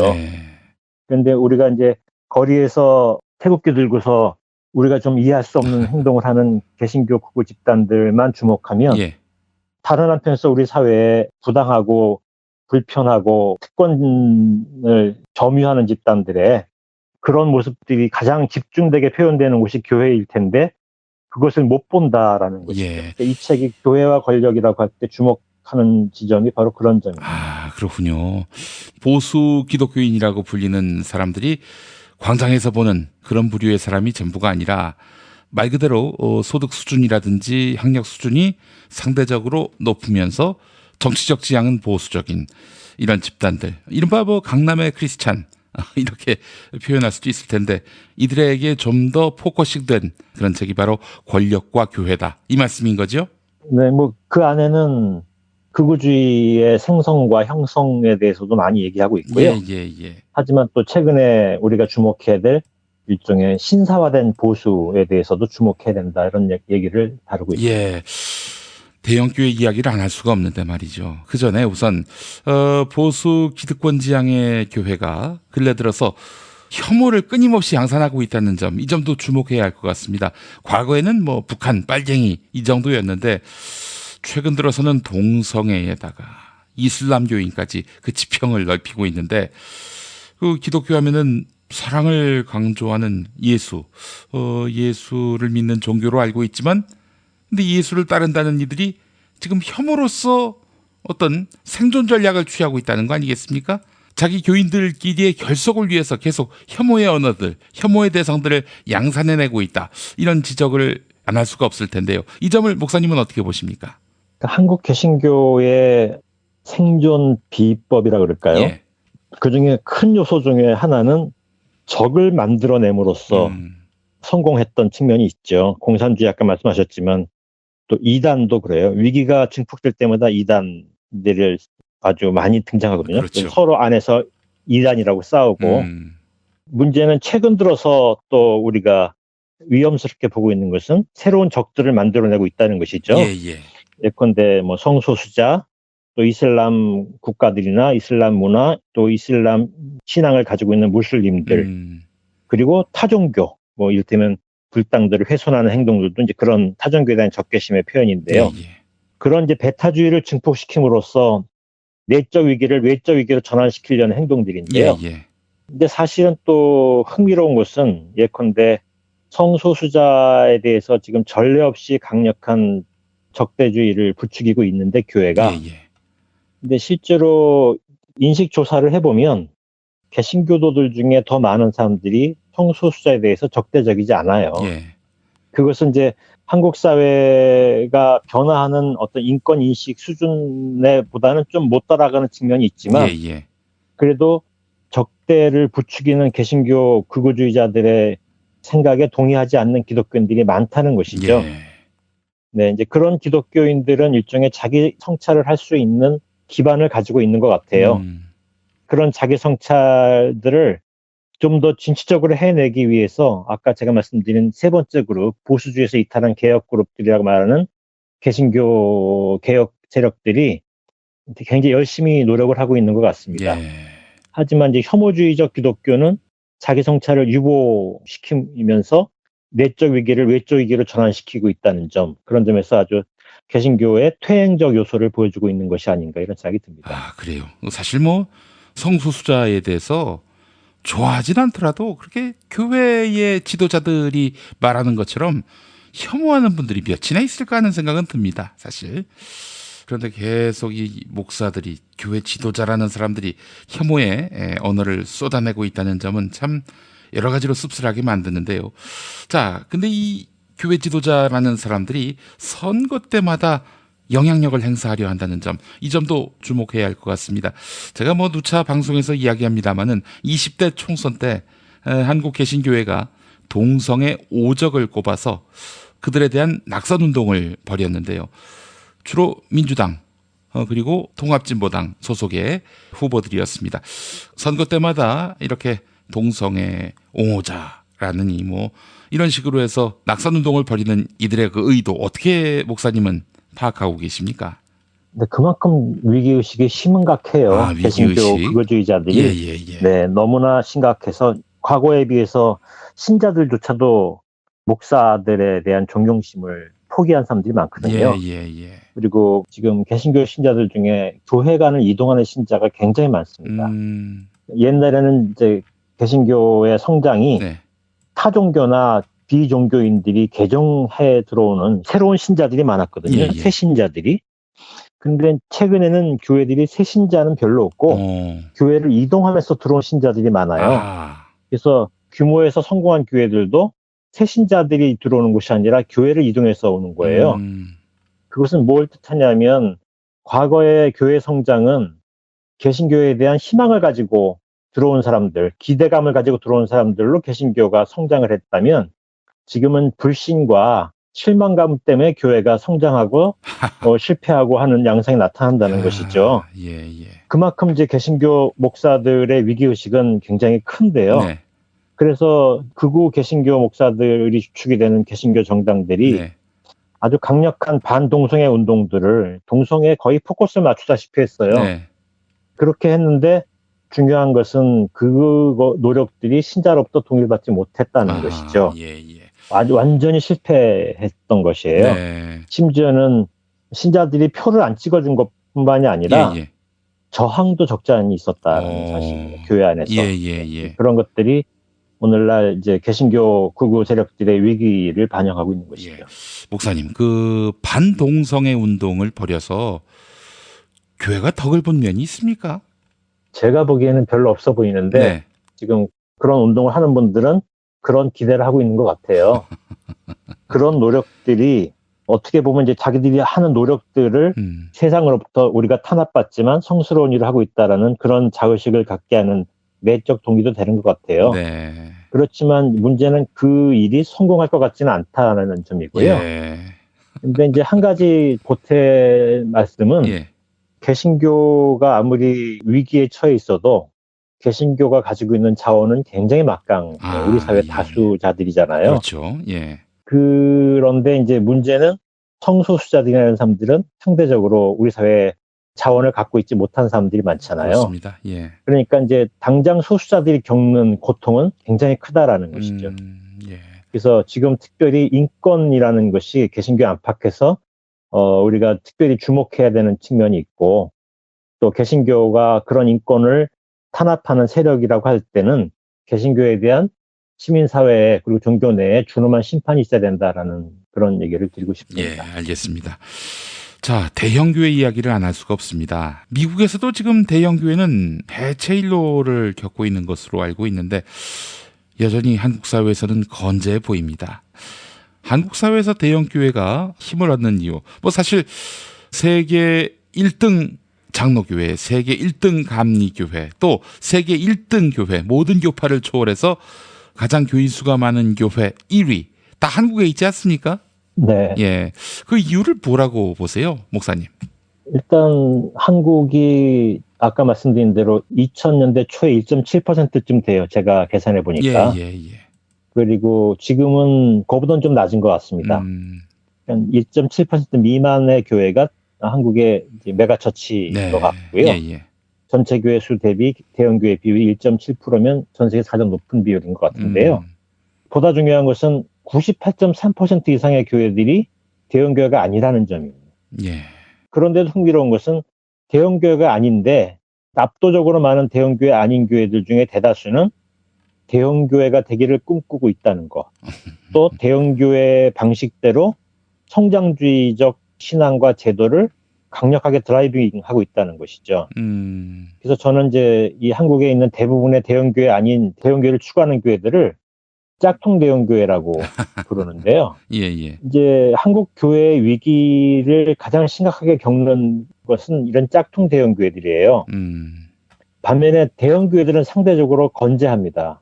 교인 수도 늘고 있고요. 교인들의 수평 이동도 대형 교회로 몰려가는 경향이 있어요. 그리고 아까 말씀드린 것처럼 압도적으로 특정 지역, 강남이나 강동이나 분당 지역처럼 사회적인 자원이 많은 지역에 몰려 있다라는 것이죠.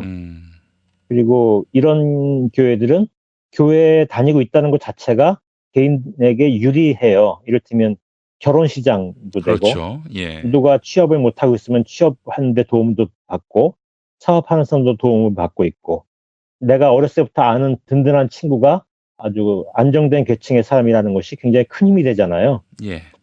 그러니까 이제 대형교회가 한국에서 성공하고 있다라는 것은 단순히 종교적인 이유만은 아니고 사회적으로도 유리하기 때문이기도 하거든요. 파워 엘리트들의 가장 견고한 아지트 혹은 생산 공장으로서의 대형교회는 한국에서 향후에도 계속 강력한 위상을 차지하고 있을 것이 아닐까 이렇게 추측이 됩니다.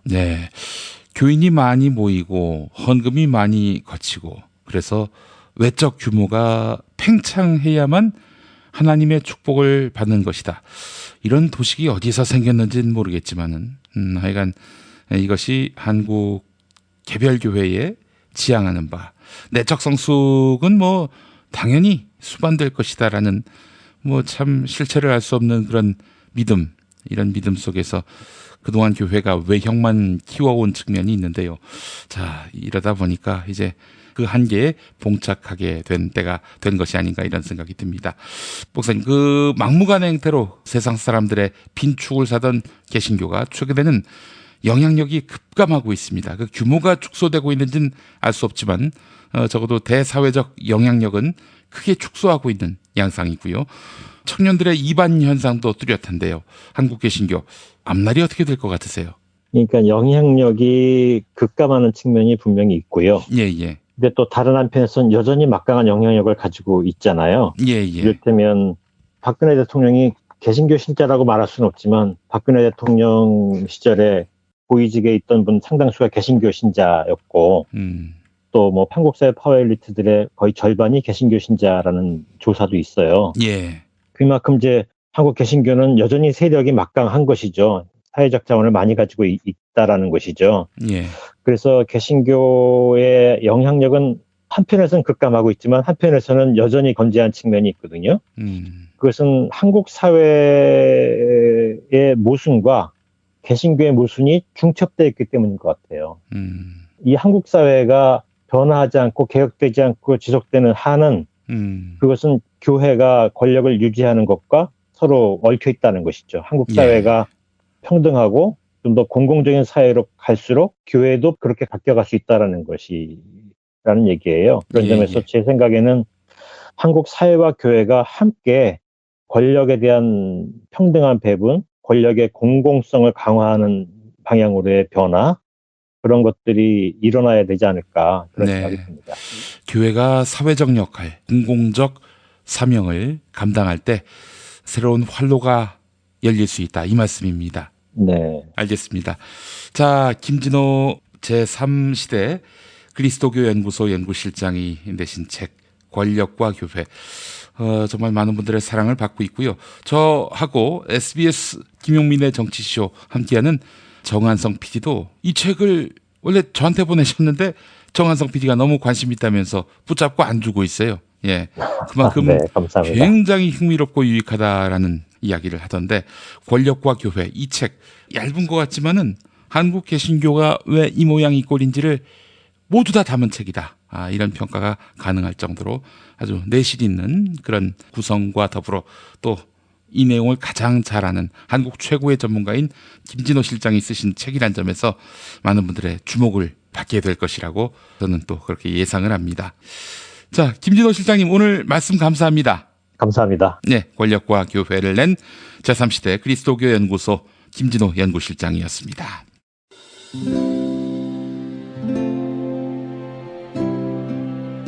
우리가 목사님은 우리 남북 관계에 있어서도 큰 정기를 마련해 주셨습니다. 늦봄 문익환 목사 탄생 100주년. 민주화와 통일운동을 위해 11년 4개월간 옥고를 마다하지 않은 행동하는 양심.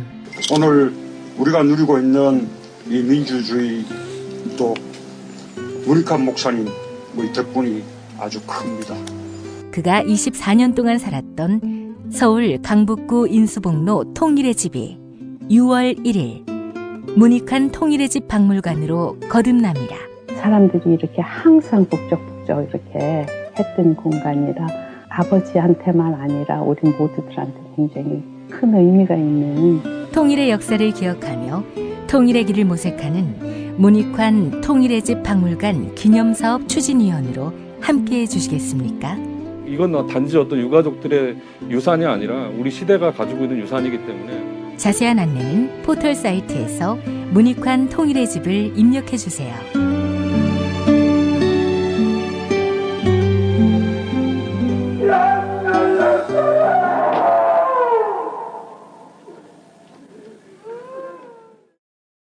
도올 김용옥 선생의 마가복음 강해로 여러분을 초대합니다.